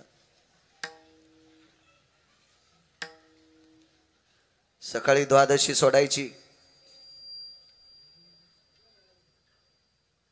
काय स्वयंपाक करायचा? काशीतल्या मालकाचं, नारदाचं आणि तुंबराचं भजन ऐकत असताना, इंद्राचा पखवाद ऐकत असताना सगळे तल्लीन झाले. स्वयंपाकाचं कोणाला ध्यानच नाही. द्वादशीला काय करा अप्पा ध्यान नाही कोणाला. करायचं काय आता? कशी द्वादशी सोडायची?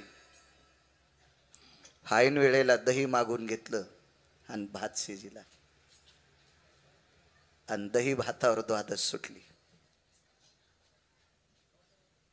भगवान शिवशंकर जेवले, गिरिजा माता पार्वती आईसाहेब जेवल्या, ब्रह्मदेव जेवले, सावित्री आईसाहेब जेवल्या, इंद्र जेवले, शची जेवली, इंद्राची पत्नी शची, जयंत जेवले, जयंती जेवली, नारद जेवले, तुंबर जेवले.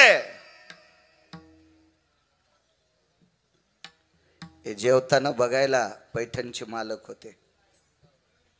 हे सगळे लोक जेवत असताना पाहायला कोण होतं माहितीये? पैठणचे मालक होते. सगळे जेवल्याच्या नंतर चोखोबाराय बोरीच्या झाडाला हात दिलं. भक्त म्हणावे तयाची. उदाहरण क्रमांक 2. दारात बोरीचं झाड होतं, त्या झाडाच्या बुंथ्याला हात दिला. धर्मपत्नी जवळ आल्या. नाव होतं सोयराबाई. धनी काय वाणी असेल हो. धनी धनी शब्द उच्चारला. धनी धनी. नवऱ्याला धनी म्हणणार बाई आहे का? तिने हातवरी करा, तिच्या चपलाची पूजा करतो मी. किती कीर्तनकार फोकल्यावर सुधरता तुम्ही. पहिली गोळी मला घाला.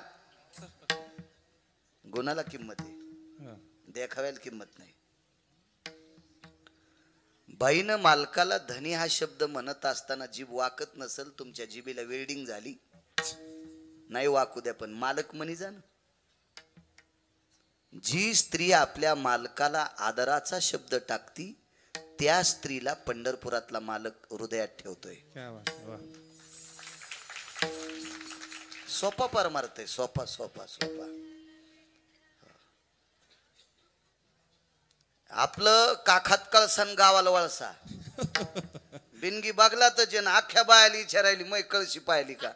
ए द्वारका, तू ह्याच बघलात कळशीन, तू काय दुसऱ्या बायाली विचारायला? काही माणसाला चष्मा घालून रिकाम्या टायमात वरी घालायचा नाद असतोय. असं वरी नेतेत न डोस केला आणि पप्याच्या माईल म्हणला, ए मा चष्मा कुठे? ती म्हणली, बाई तुम्ही कुठं ठेवतात? 2 रट्टे दिले पप्याच्या माईला. ती तशीच उठली की माहेराला निघून गेली. महिनाभर ह्यो सप्तेत धुंडू लागला. मग जाऊन सासूच्या पाया पडला, सासऱ्याच्या पडला, मेहण्याच्या पडला आणि पप्याच्या माईच्या पडला. म्हणला तुझ्या पाया पडतो, सप्तेशिवाय काही थाराच नाही. ती म्हणली, मारलंच कस काय? मा चष्मा विचारला. मग तुमच्या डोक्याला होता ना.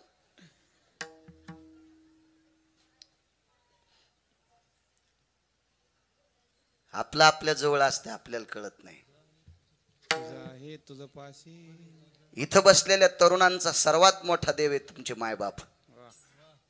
मायबापाचं दर्शन घेणाऱ्यानं भारतातल्या कोण्याच महाराजाच्या नाही पाया पडलं तरी चालतंय, पण मायबापाचं दर्शन न घेता महाराजाच्या थैल्या वागित असेल तर तो भाडवा आहे. विठाला विठाला विठाला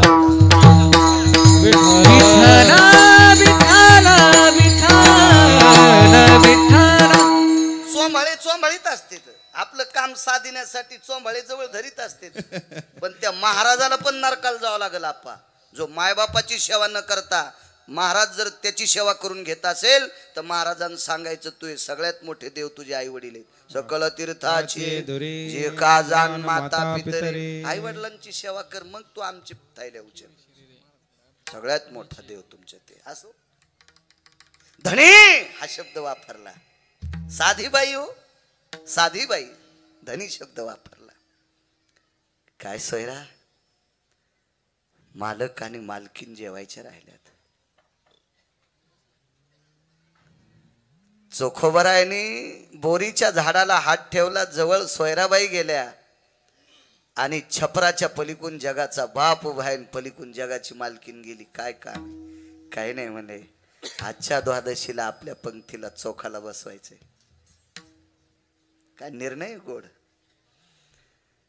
चोखा, जी मालक, जी जी, या इकडं बसा इथं. चोखोबराय म्हणतात, मालक द्वादशी तुम्ही सोडा, तुमच्या पात्रातला उरलेला दही भात आम्ही प्रसाद म्हणून घेऊ. खांदा दाबला विटेवरच्या मालकाने. बस चोखा, बस बस बस. माझ्या मंगळवेढ्याच्या मालकाला चोखोबरायला खाली बसवलं आणि विटेवरचे मालक बाजूला बसले.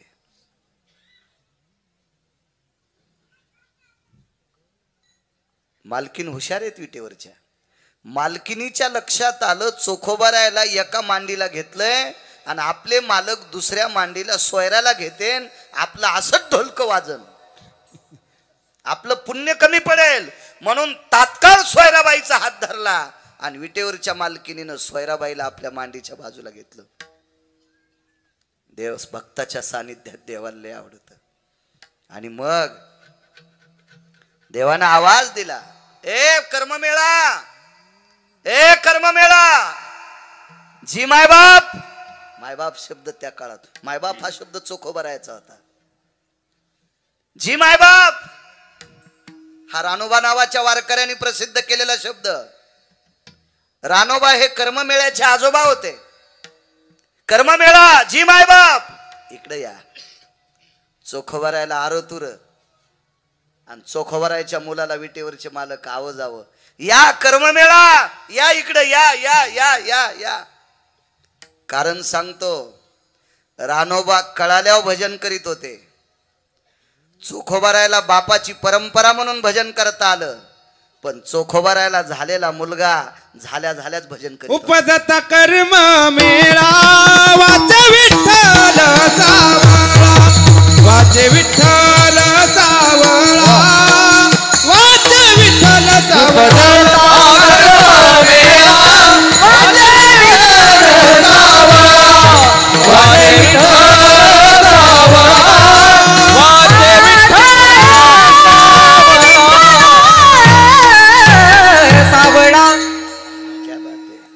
उपजताची कर्म मेळान वाचे विठ्ठल सावळा. जन्माला आल्याबरोबर विटेवरच्या मालकाचं नाव जीवेवर. कुठं बसलं जेवताना माहितीये? कर्म मेळा मांडीवरी. मालकांचा पुरावा आहे आप्पा. जेवत असताना, द्वादशी सोडत असताना विटेवरच्या मालकांनी चोखोबराय मांडीच्या जवळ घेतले आणि चोखोबरायचा पुत्र मांडीवर घेतला आणि पहिला दह्याचा आणि भाताचा घास स्वतः खाऊ घातला आणि उष्ट्या बोटानं मग भात आपण खाल्ला. एक जण म्हणला, गिरगावकराच्या गोळ्या संपल्या असतील का? त्या काळात अस्पृश्यता किती होती बघत होतो आपण. आपल्या सगळ्यांच्या जन्माच्या अगोदर अप्पा तुम्ही असताल, बापू तुम्ही, सोपान, सदानंद गुरुजी तुम्ही, तुमच्या लहानपणी अस्पृश्यता जास्त होती. तुमच्या लहानपणी विशिष्ट प्रकारच्या, काका तुमच्या पण लहानपणी थुकायचं असेल तर गाडग्यात थुकावं लागत होतं भरत बुवा. मग 700 वर्षापूर्वी किती अस्पृश्यता असेल? गिरगावकराच्या गोळ्या संपल्या असतील. विटेवरचा मालक चोखोबा सोबत कसा जेवल आणि चोखोबाचा मुलगा मांडीवर घेऊन त्याला भात कसा खाऊ घालील आणि त्याच्या उष्ट्या बोटानं आपल्या तोंडात भात कसा घालील? त्याला म्हणलं, सुंबळ्या माया गोळ्या नाही संपल्या. मी काय तिथं पाहिला नव्हतो, पण विटेवरचा मालक चोखोबराय सोबत जेवला हे पाहण्यासाठी पैठणचे मालक होते. एका जनार्दनी आईसी चोखियाची मात, एका जनार्दनी आईसी चोखियाची मात, जेवी पंढरीनाथ त्याच्या जावे, जेवी पंढरीनाथ त्याच्या जावे. एका जनार्दनी आईसी चोखियाची मात, एका जनार्दनी आईसी चोखियाची मात,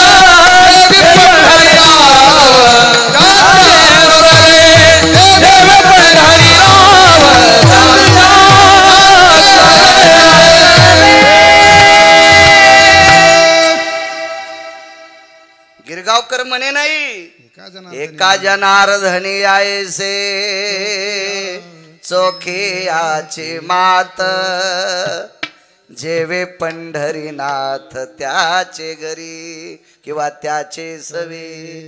मालक जेवले, पैठणचे मालक सांगतात. पर पैठणचे मालक सामान्य अधिकारी 36 वर्ष जगाचा बाप त्याचे कपडे धुवाला, एवढ्या अधिकाऱ्यांचं वाक्य. जेवण आटपलं, आई साहेब घरी आल्या, मालक घरी आले.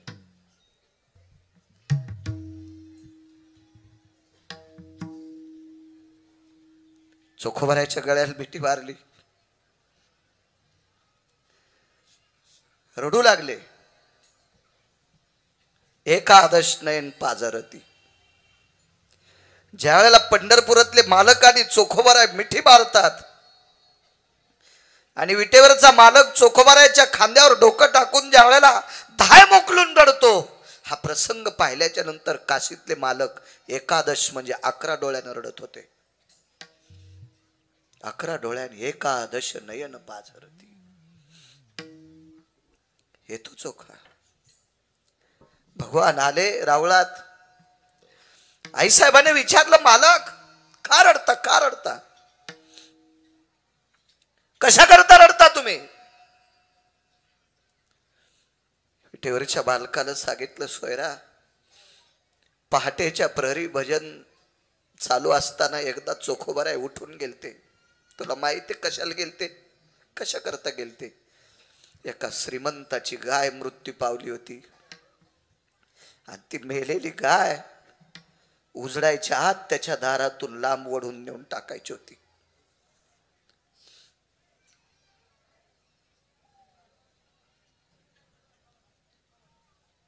मग मालक लक्ष्मी रुक्मिणी त्या श्रीमंत माणसाने चोखावर कृपा केली आणि त्या काळात शेर आदली तांदूळ त्यानं चोखोबाला देऊन टाकले होते. त्याच्या कष्टाच्या दामातले तांदूळ होते ग भाताला. त्यानं पहाटेच्या प्रहरी गाय ओढून नेऊन टाकली रे, मृत झालेली, आणि त्या तांदळाचा भात द्वादशी सोडायला होता. एक पुरावा आहे, द्वादशीच का सोडली त्याचा पुरावा आहे. सोमवारी एकादशी विमान उतरले पंढरीसी, विमान उतरले पंढरीसी, ती एकादशी सोमवारी, सोमवारची एकादशी. सोयरा ही परिस्थिती आहे चोखोबाची. मालक ध्यान काही त्यांना घेत नाही, ते घेत नाहीत, घेत नाहीत.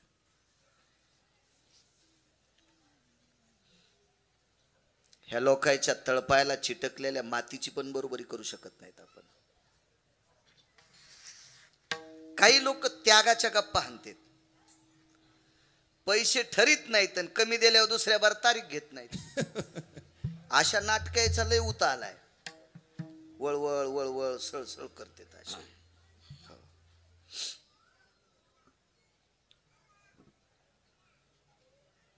ते चोखोबार आहे. आई साहेबांना सांगितलं, मालक मी चोखोबाला श्रीमंत करू का? विटेवरचे मालक म्हणले, शांत बस, शब्द वापस घे.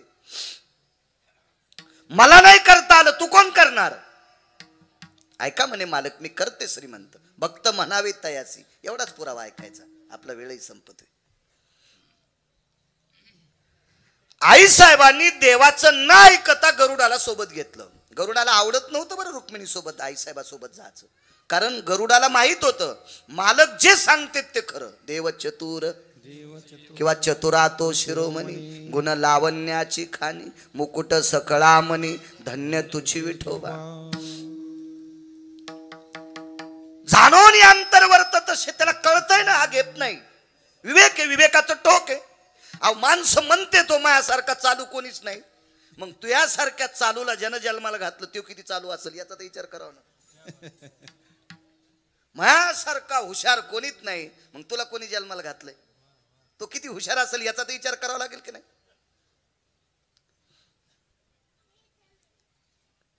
आई साहेब ऐकल्या नाही.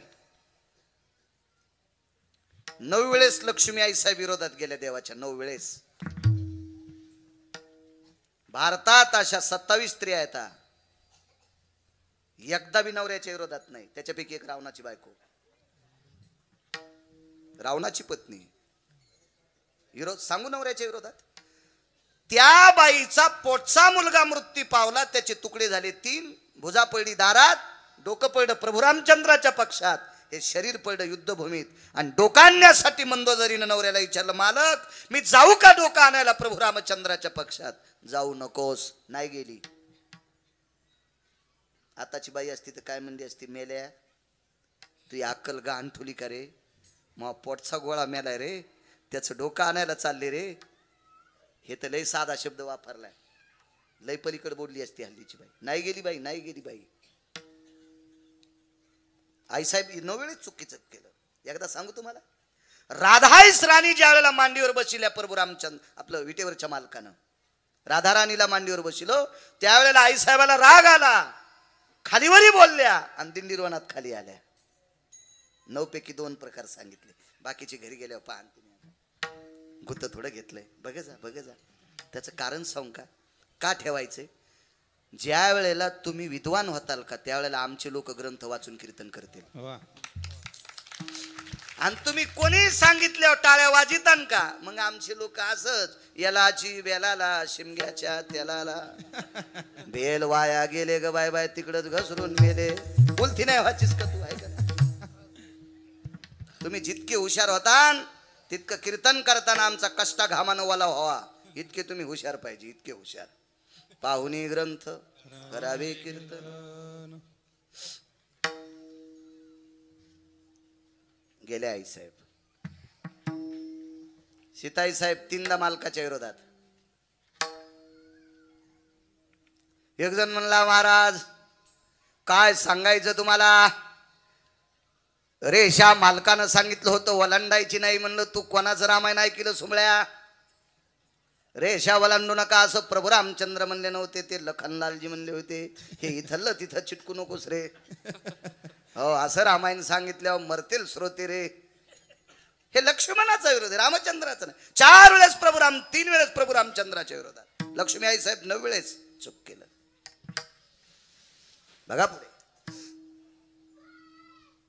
गरुडाला सोबत घेतलं आणि गरुडाला सांगितलं, गरुडा हिरिया मानिका पाचू षडवैरुण्य. हिरे माणिक पाचू, माणिक नावाचा माणूस नाही बरं,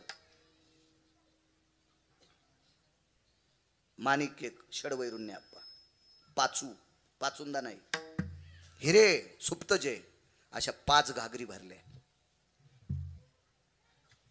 विनतेची आसुते पराक्रम केला, द्रव्य राशी विस्तारिला पापनाशिनी तिरे. विनतेचा पुत्र गरुड यानं पराक्रम केला, 4-5 घागरी पायात पकडल्या आणि पापनाशिनीच्या तीरावर म्हणजे गंगेवर म्हणजे चंद्रभागेवर लिंबाचं झाड आणि त्या लिंबाच्या झाडाखाली 5 घागरी टेकून दिल्या. त्या करत होते.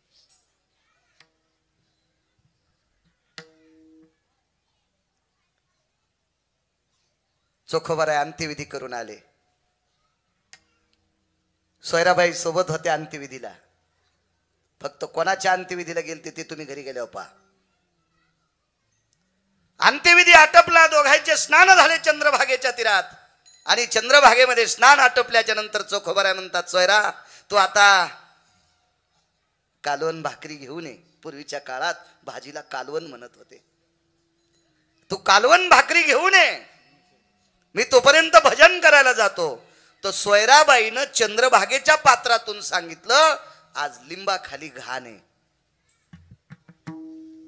आज लिंबाखाली घाण आहे, तुम्ही तिथं बसू शकणार नाहीत. हे ज्याच्या पत्नीला कळतंय त्या बाईचे मालक किती अधिकारी असतील कल्पना करा. जाऊ नका मालक, त्या लिंबाखाली घाण आहे, घाण. चंद्रभागेचं तीर ओलांडलं, पात्राच्या वरी आले, पाहतात तर षडवैरुण्याच्या 5 घागरी बसले पडलेल्या आहेत, टेकलेल्या आहेत. तिथं गरुड आकाश मार्गाने पाहत होता. आईसाहेब महालात येतात. चोखोबारायांनी लिंबाचा त्याग केला. 3ऱ्या दिवशी लिंबच वाळला. तिसऱ्या दिवशी लिंबच वाळला.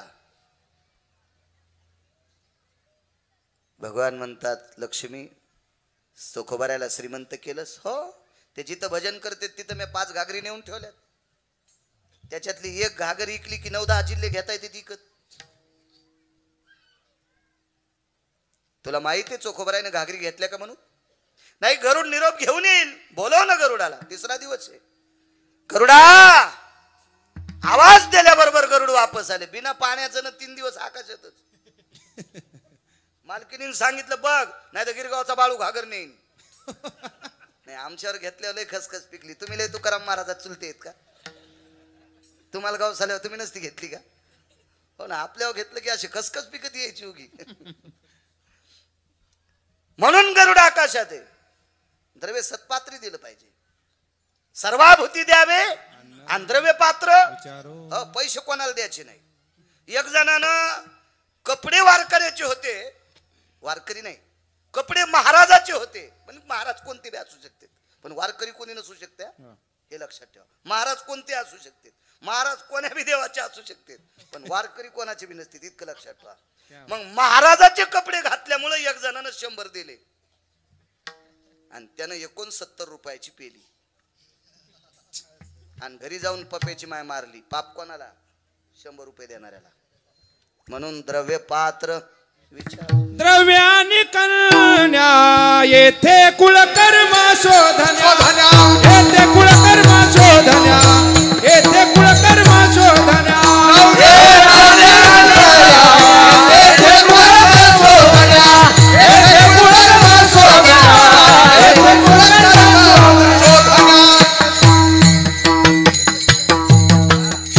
कोणालाही पैसे द्यायचे नाही, कन्या कोणाही नालायकाला द्यायची नाही. शेषानं मुलीला सांगितलं होतं, ऐके सुलोचने एत धारयम शिरसाति प्रविष्टयम आनंतास्थित सहोदरम शेषायाम सकन्या भवम वरुताति भयम त्यागे श्रीलंकेशायाम. शेष म्हणतो, हे मुली, राजा रावणाचं कुळ आपल्यासाठी पोषक नाही, करू नकोस त्याच्या मुलासोबत लग्न. हे शेषानं सांगितलं. पण सुलोचनेनं इंद्रजिताला स्वीकारलं, वैधव्य पत्करावं लागलं. शानी माणसं देत नव्हते कुठं बी. आणि असं वरपंग पाहून तर पुरी नाही दिल्या पाहिजे. डेकोरेशन वाल्याला नाही. आम्ही एकदा पैठणच्या वारीला चाललो. वाऱ्याला जात असतो मी. वाऱ्यात कीर्तन घेत नाही. मग आपलं 12 महिने सुरूच आपलं चलत राहत. वाऱ्यापुरते मग कीर्तन नाही. परवालाच आपल्याला कोणतरी त्र्यंबकच्या वारीत एक जण म्हणला, मी इतके देतो. मी म्हणलं, मी स्टेजवर नाचणारी बाई आहे का? मला इकत घेतो का पैशांत सुंबळ्या? हा, मला कशाला देतो म्हणलं इतके पैसे? मी त्र्यंबकला वारीला जात असतो, मला कशाला इतके पैसे द्याल तू? मी बाईगी आहे का घुंगरगणात बांधून नाचणारी? इकत घेतो का मला तू? गपचिकत बसलं, त्याला माहितच नाही किती रगिले म्हणून. वारीला चाललो तर आम्ही ते एक जणाच्या घरी. आम्हाला त्यानं चहा पाजला. घेत असतो काळा चहा नुसतं. एक जण म्हणला, दूध घ्यायचं का? म्हणलं, मी का बोक्या आहे का काय? नाही, चहा घेत असतो. आणि पुन्हा काय कायचं, कपात घेता का कशात? म्हणलं, बुटात दी, पण तो घातल्याला नसावा. हा का ना, काय काय आगाव फलते नियम होले मठायचे. कशात पेतून, काय पेतून, बुटात पेतू का, कपात पेत नाही कशात. आमच्या इथे इकडे त्या शेजारच्या गावात माणूस होता एक रगील, तुम्हाला माहिती आहे. ते होते माझ्यासोबत लय दिवस. त्यानं एक कपात चहा पिनत म्हणून सगळ्याला कपात तूप वाढण, गरम गरम पुरणपोळ्या हे होते तिथंच. तर त्यानं ती पुरणपोळी कपातल्या तुपात बुडून खाऊ लागलो. मी त्याचा हात धरला. मी म्हणलं, तुम्ही कपात चहा पित नाहीत ना? ते म्हणलं, महाराज हे तूप आहे. आणि मी म्हणलं, मग तूप दुधाचं होतं आणि चहा घासल्याटाचा होतो. आगाव नाटक आहेत ना ह्या काळात. किती इडपटपणा आहे का नाही आगावपणा करणं. या असे नियम नाही. वारकरी संप्रदायामध्ये हे बास्कळ नियम नाहीत. अशुभ ते शुभ होणे टाके. अहो अशुभाला शुभ करण्याची ताकद वारकरी संप्रदाय ते हे कशाला भंगारे कोण पाहे वीर विठ्ठलाचे गाढे शुभ त्या पुढे शुभ होऊन ठाके इतकी ताकद या संप्रदायात हे भंगारे नियम आपल्याकडे घ्यायचं काम नाही सात्विक माऊली असावा वारकरी असावा गळ्यात तुळशीची माळ असावा दारात तुळशी वृंदावन असावा त्या बाईनं कन्या घुगऱ्या केल्या तरी आनंदान खावा हो 4 कोटीचं घर आहे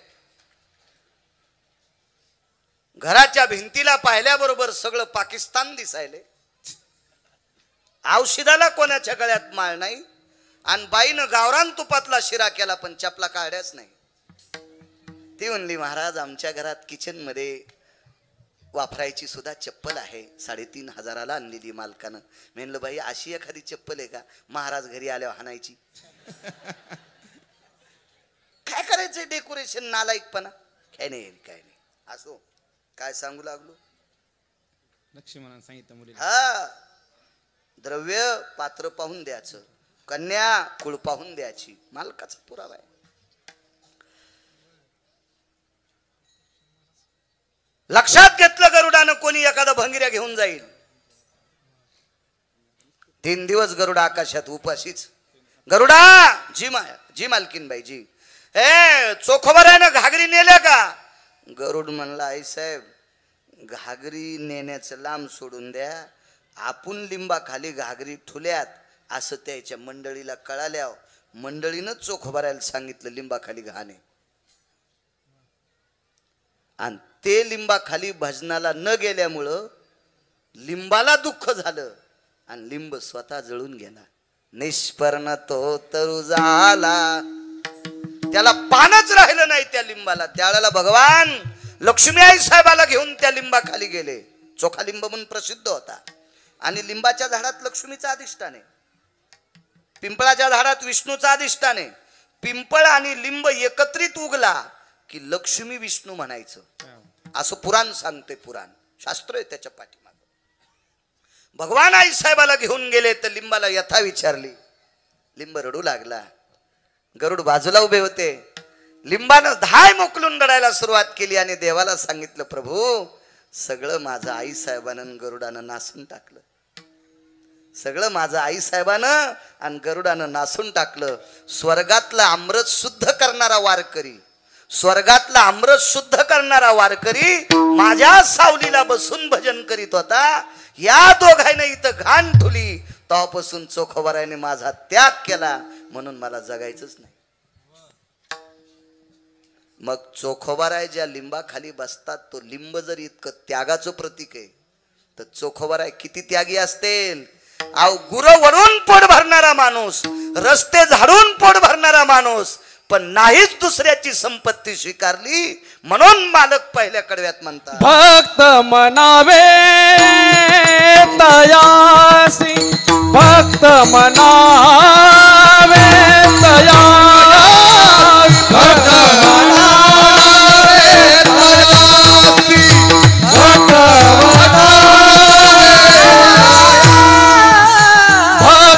मनावे तयासी भक्त मनावे तयासी भक्त मनावे तयासी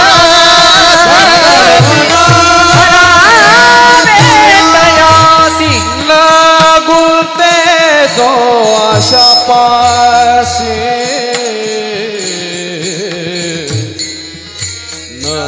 नगुते जो आशा पासी नगुते जो आशा पासी आशा पासी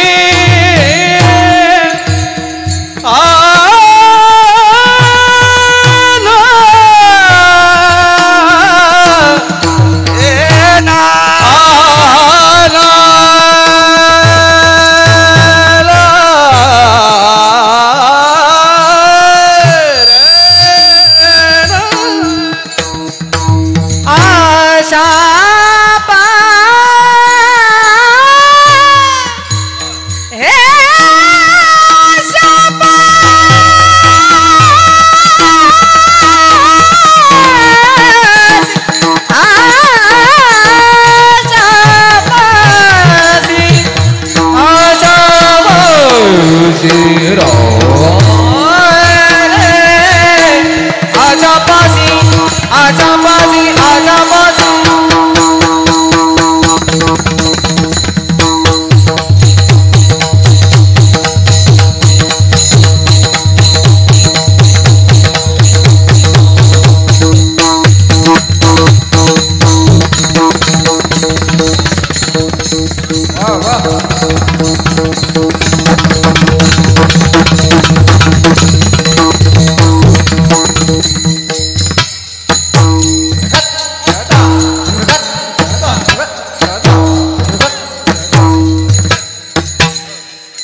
अहंकार निरासरा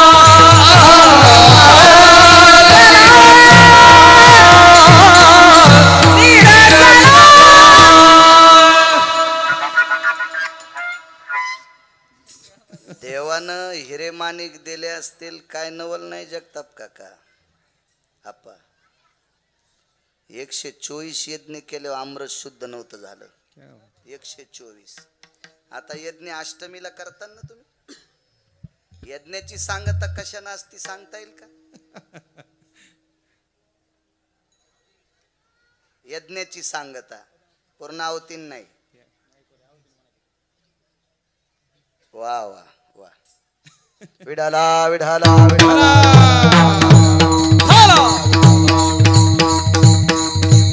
124 यज्ञ केले 123च केले 24वा यज्ञ करण्यासाठी मुलगी लागती म्हणून जयंती नावाच्या मुलीचं लग्न तात्काळ केलं आणि तो 24वा यज्ञ केला दशरथ राजाला सुद्धा एका यज्ञासाठी शांता नावाची कन्या घ्यावा लागली तिचं नाव होतं शांता ती कोणाची होती मात्र ते तपासा हो इथून पुढे तुम्ही आता चिठ्ठ्या द्यायचं शिका म्हणजे आमचे लोक अभ्यास करतील परवाला एक जणांनी मला चिठ्ठी दिली म्हणले योगे 28 विटेवर उभा कवापासून ऐकायलो म्हणले 28 युग 28 युग सगळे सांगा बरं धोतर ओलं झालं घामान हो ते म्हणला 5 तर मलाच माहित आहेत सत्ययुग त्रेतायुग क्रतायुग द्वापारयुग कलियुग 5 मला माहित आहेत तुम्ही सांगा म्हणलं तांबद युग पुढचं सांगा म्हणलं टाइम संपला ना रे 9 वाजून गेले मग पुन्हा सांगू हे का नाही असे जर लोक झाले तर आमच्या लोकांना अभ्यास करावा लागेल आणि इथं हुशार झालेत लोकांना आता ग्रंथ विकत घ्यायचं काम नाही मोबाईल मध्ये सगळं पाहू शकतात लोक हुशार झाले लोक वेळ संपला राजे 124 यज्ञ केल्याच्या नंतर अमृत शुद्ध होत नव्हतं 2च मिनिटात रामकृष्ण नामाच्या ताकदीत अमृत शुद्ध केलं काय दिलं नसतं इंद्रानं नाही स्वीकारलं एका बाईला वैकुंठ देव केलं स्वर्ग देव केला भगवान शिवजीला विचारून कैलास देव केला ब्रह्मदेवाला विचारून सत्यलोक देव केलं पण ती बाई म्हणली नको देवा नुसतं भजन केलंय तू दिलेल्या श्वासाचे जन्मभराच्या श्वासा इतके मोजी गेले दाम बाई मी हिकत घेतला श्याम नकोय म्हणले नको नको नको मला काही नकोय देवा एकच देऊन टाक फक्त मला तू या कपाळावर बसव मग गोपीचंद उठी मग गोपीने जिथं शरीर समर्पित केलं तिथली माती कपाळाला लावली नाही घेतलं भक्त म्हणावे तयासी निळोबाराय ज्या महाराजांना देवाच्याही पलीकडचं मानायचे निळा म्हणे आम्ही नोळखोजी देवा तो कयाचा धावा करीत असो आणि त्या तुकोबारायला 36 किलो सोन्याचा नजराना पाठीला 2 मिनिटात एवढा पुरावा सांगतो कारण वेळेला 9ला सोडलं पहिल्यासारखा राहिलाच नाही बाळ्या आता काठाव कीर्तन सोडायला दोन्ही कुण बोलत येत ना माणसं 32 किलो सोन्याचा नजराना 32 किलो सोन्याचा नजराना पाठीला देहूतली एक सामान्य बाई होती ती तुकोबारायची श्रोता होती तिनं सांगितलं होतं ही बाई किती अधिकारी होती सांगू हिला 2 गोष्टीचा पुण्याचा पर्व काळ होता एक तो तुकोबारायची श्रोता होती एक आणि दुसरी गोष्ट अनगडशा फकीराला भाकरी घालीत होती अनगडशा फकीर दुकानात धुपन काढणारा नाही अनगडशा फकीर ज्या फकीराने तुकोबारायच्या कीर्तनातल्या घोंगडीची घडी करायची इतका अधिकारी फकीर होता सिद्ध फकीर होता तो फकीर त्या फकीराने चिमटा वाजल्याच्या नंतर पाऊस पडत होता लाई लाई लाई ला ला इलाही ला इल्ला ला इलाही ला इल्ला ला इलाही ला इल्ला ला इलाही ला इल्ला ला इलाही ला इल्ला. चिमटा वाजित होतो आणि पाऊस पाडित होतो. चिमटा वाजून पाऊस फक्त 8च लोकांनी पाडला. त्याच्यापैकी तुकोबारायच्या काळात अनगडचा फकीर आणि 1952 साली आग्र्यामध्ये एक साध्वी स्त्री होती. आग्र्यामध्ये एक साध्वी स्त्री होती. त्या साध्वी स्त्रीला स्वामी रामांची भेट झाली. स्वामी राम म्हणजे 1949 ते 51 शंकराचार्य होते आणि शंकराचार्याच्या हातात आग्र्यातल्या स्त्रीनं तो चिमटा दिल्याच्या नंतर 27 दिवस पाऊस नव्हता. आग्र्यात पाऊस पडला. ती एक बाई अधिकारी होती. बाकीच्या पुन्हा घरी गेल्यावर पहा. अशा अनगडशा फकीराला भाकरी घालायचा योग त्या म्हातारीला. तुकोबारायची श्रोता होती. तुकोबारायची आणि तिला छत्रपती शिवाजी महाराजांचा गुमास्ता भेटला. का रे कुठं निघाले? म्हणे तुकोबारायला हे द्यायचे. छत्रपती शिवाजी महाराज रयतेचे राजा, स्वतःच्या 8 पत्न्या सोडून जगातल्या प्रत्येक स्त्रीला माय म्हणणारा राजा होता. छत्रपती शिवाजी महाराजांना धर्मपत्न्या 8 होत्या. नाव सगळ्यांना पाठ असावी. नुसत्या धर्माच्या नावानं गप्पा हाणतेत. काही काही त्याच्या नावावर निवडून येते तरी त्याला पाठ नाहीत. छत्रपतींना बायका किती होत्या. कानो बापा तो तर हाणायला पाहिजे. तो 8 पत्न्याच्या व्यतिरिक्त जगातल्या प्रत्येक स्त्रीला आई म्हणत होता. अरे काळ्या रात्री चमकत होत जिच्या रूपाचं ऊन, अशी देखणी होती एका मुस्लिमाची सुन. अरे तिला पाहुणी आई म्हणाला, अरे तिला पाहुणी आई म्हणाला राजा तो सिलवान. ए आनंदाने नाचत होती हिंदू मुसलमान, आनंदाने नाचत होती, आनंदाने नाचत होते हिंदू मुसलमान, आनंदाने नाचत होते हिंदू मुसलमान.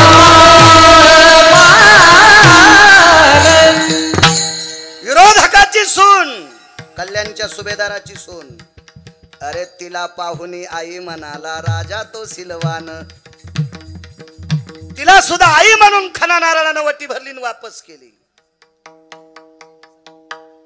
अशा राजाने तुकोबारायचे कीर्तन मावळात ऐकले आणि ज्या दिवशी छत्रपती आपल्या कीर्तनात येणार आहेत हा एका गुमास्त्याच्या हाती निरोप तुकोबारायच्या पकवाद्याला लागत होता.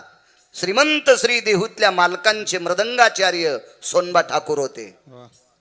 सोनबा ठाकूर आणि सोनबा ठाकरांना निरोप लागल्याच्या नंतर सोनबा ठाकूर सांगायचे, मालक आज रयतेचे राजा आपल्या कीर्तनात येणार आहेत. त्या दिवशी तुकोबारायांनी पायकीचा अभंग घ्यायचा.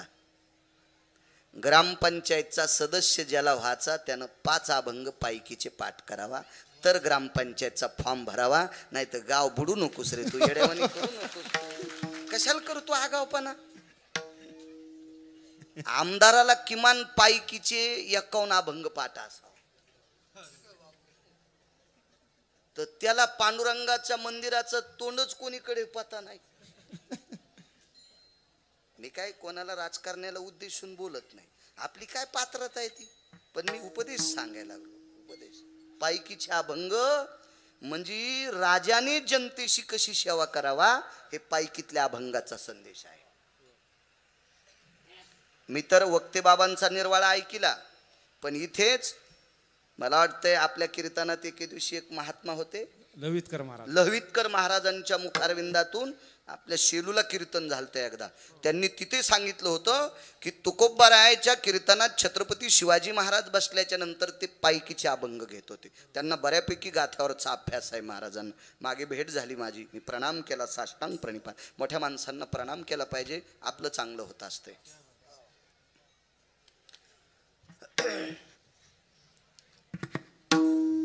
आणि म्हणून तुकोबा छत्रपतींच्या लक्षात होतं आतली परिस्थिती तुकोबारायची मोठी जरी असेल तरी बाहेरची परिस्थिती तुकोबारायची सामान्य.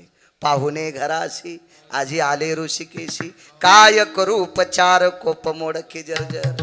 ही परिस्थिती तुकोबारायची. म्हणून पण त्या म्हातारीनं गुमास्त्याला सांगितलं, बाबा तुकोबाराय सोनं घेणार नाहीत, सोने रुपये आम्हा मृतिके समान माणिक पाषाण खरे रेशे. घेणार नाहीत, शेवटचा पुरावा शेवट घेणार नाहीत ते. पण गुमास्ताही हुशार होता, त्याला माहित होतं आपण जर तुकोबारायाकडे द्रव्य पोचविलं तर रयतेचे राजा आपली पाठ थापतील, पाठ थापतील, हे त्याला माहित होतं. अहो, चांगलं काम करणाऱ्या माणसाला किंमतच होती त्या काळात. म्हणून त्यांनी विचार केला आणि तुकोबाराय ज्या शिळेवर बसून भजन करतात त्या शिळेवर ते ताट नेऊन टेकलं. तुकोबारायनं शिळेवर बसायचं सोडून दिलं. आता तुझ्यावर बसून मी भजन करत नाही. तर त्यावेळेला शिळा रडत होती. वैकुंठवासी, विद्वत्तेतला सूर्य, ज्ञानाचा प्रकाश रंगनाथ गुरुजी परभणीकर म्हणायचे. हो. आणि दुसरा एक मुद्दा, मी आमच्या परिसरात ते कीर्तन झालतं. महाराष्ट्राच्या मातीतले काशी विद्यापीठात पहिले आलेले 3 शास्त्री, महाराष्ट्राच्या मातीत काशी विद्यापीठात महाराष्ट्रात शास्त्री पदवी घेऊन आलेले पहिले 3 शास्त्री, तुकाराम महाराज महामुनी, जगन्नाथ अण्णा पवार, प्रल्हाद शास्त्री दैठणकर. आणि आपण नशिबवान आहेत. बापू सोपान, आमच्या प्रांतात एक शास्त्री प्रल्हाद शास्त्री दैठणकर. आता किती असतील, पण महाराष्ट्रात पहिले 3 शास्त्री आले. हे 3 मी निर्वाळा त्यावेळेला सुद्धा ऐकिला प्रल्हाद शास्त्रींचा,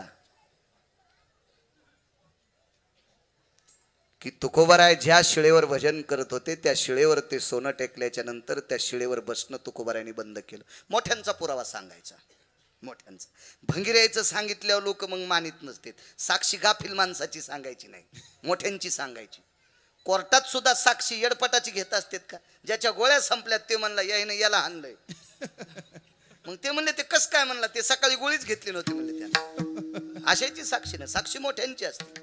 रंगनाथ गुरुजी परभणीकर म्हणायचे, मी पाहिले नाही, मोठ्या लोकांचं ऐकतोय. प्रल्हाद शास्त्री दैठणकर म्हणायचे, आता आहेत आहेत आहेत ते म्हणायचे तुकोबाराय त्या शिळेवर ते सोनं टेकल्याच्या नंतर शिळेचा त्याग केला तर शिळा रडू लागली. तर तुकोबारायनं तिचं स्पंदन ऐकलं आणि तिला विचारलं, का रडते? तुमच्यासारख्या महात्म्याने माझा त्याग केलाय, काय माझा जगण्याचा अर्थ आहे?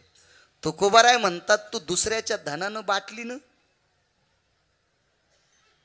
तू दुसऱ्याच्या धनानं बाटलीनं याच्या करता मला तू आवडत नाही. मी पवित्र कशी होईल? मग तू इंद्रायणीचं स्नान कर. आमचं एक पाहुणे 5-25 पुस्तकं वाचलेत त्या रुमण्यानं. येडगळे देन नालायक हे नालायक ते. ते म्हणलं मी 100-200 पुस्तकं वाचलेत.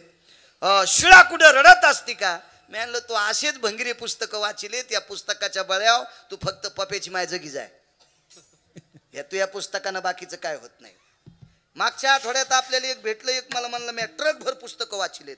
म्हणलं मग तो एखादं पुस्तक आहे का त्या पुस्तकाच्या ज्ञानानं ढग आल्यावर पाऊस पाडेवर हा ते पडत नाही, मग उचल म्हणलं रूमने. कशाला सांगायला हे गर्दा? डोळ्याचा खराब आहे नाही पुस्तकं वाचिण्यात. चष्मे बदलावं लागलेत, महिन्याला काच बदलायचे, कशाला भंगारे पुस्तकं वाचवायचे? गाथा वाचा, ज्ञानेश्वरी वाचा, पुराण वाचा, पाहावे पुराणी. तुका म्हणे नाही, तुकोबारायांनी पुराणाला किंमत दिली आपण. हो, पुराण वाचा, शास्त्र वाचा, वेद वाचा. हा संप्रदाय ऋषी प्रणिते, वेद प्रणिते, मुनी प्रणिते, शास्त्र प्रणिते, पुराण प्रणिते, भंगिऱ्या प्रणित नाही. संप्रदाय मोठ्यांचा संप्रदाय, साक्षी मोठ्यांची मानल्या जात असती. असो, शिळा रडत होती, जा म्हणे शुद्ध होऊन ये. मग आता शिळेला कोण उचलून नेईल? पण त्या शिळेला सुद्धा स्पर्श तुकोबारायचा होता. त्या शिळेनेही संकल्प सोडा, निष्ठावंत वारकऱ्याचा संग माझ्या जीवनात आहे, त्यांचा स्पर्श मला आहे, या स्पर्शाच्या पुण्याईचा संकल्प सोडा. आणि शिळा उडाली आणि इंद्रायणीच्या डोहात बुडून शुद्ध होऊन शिळा आली.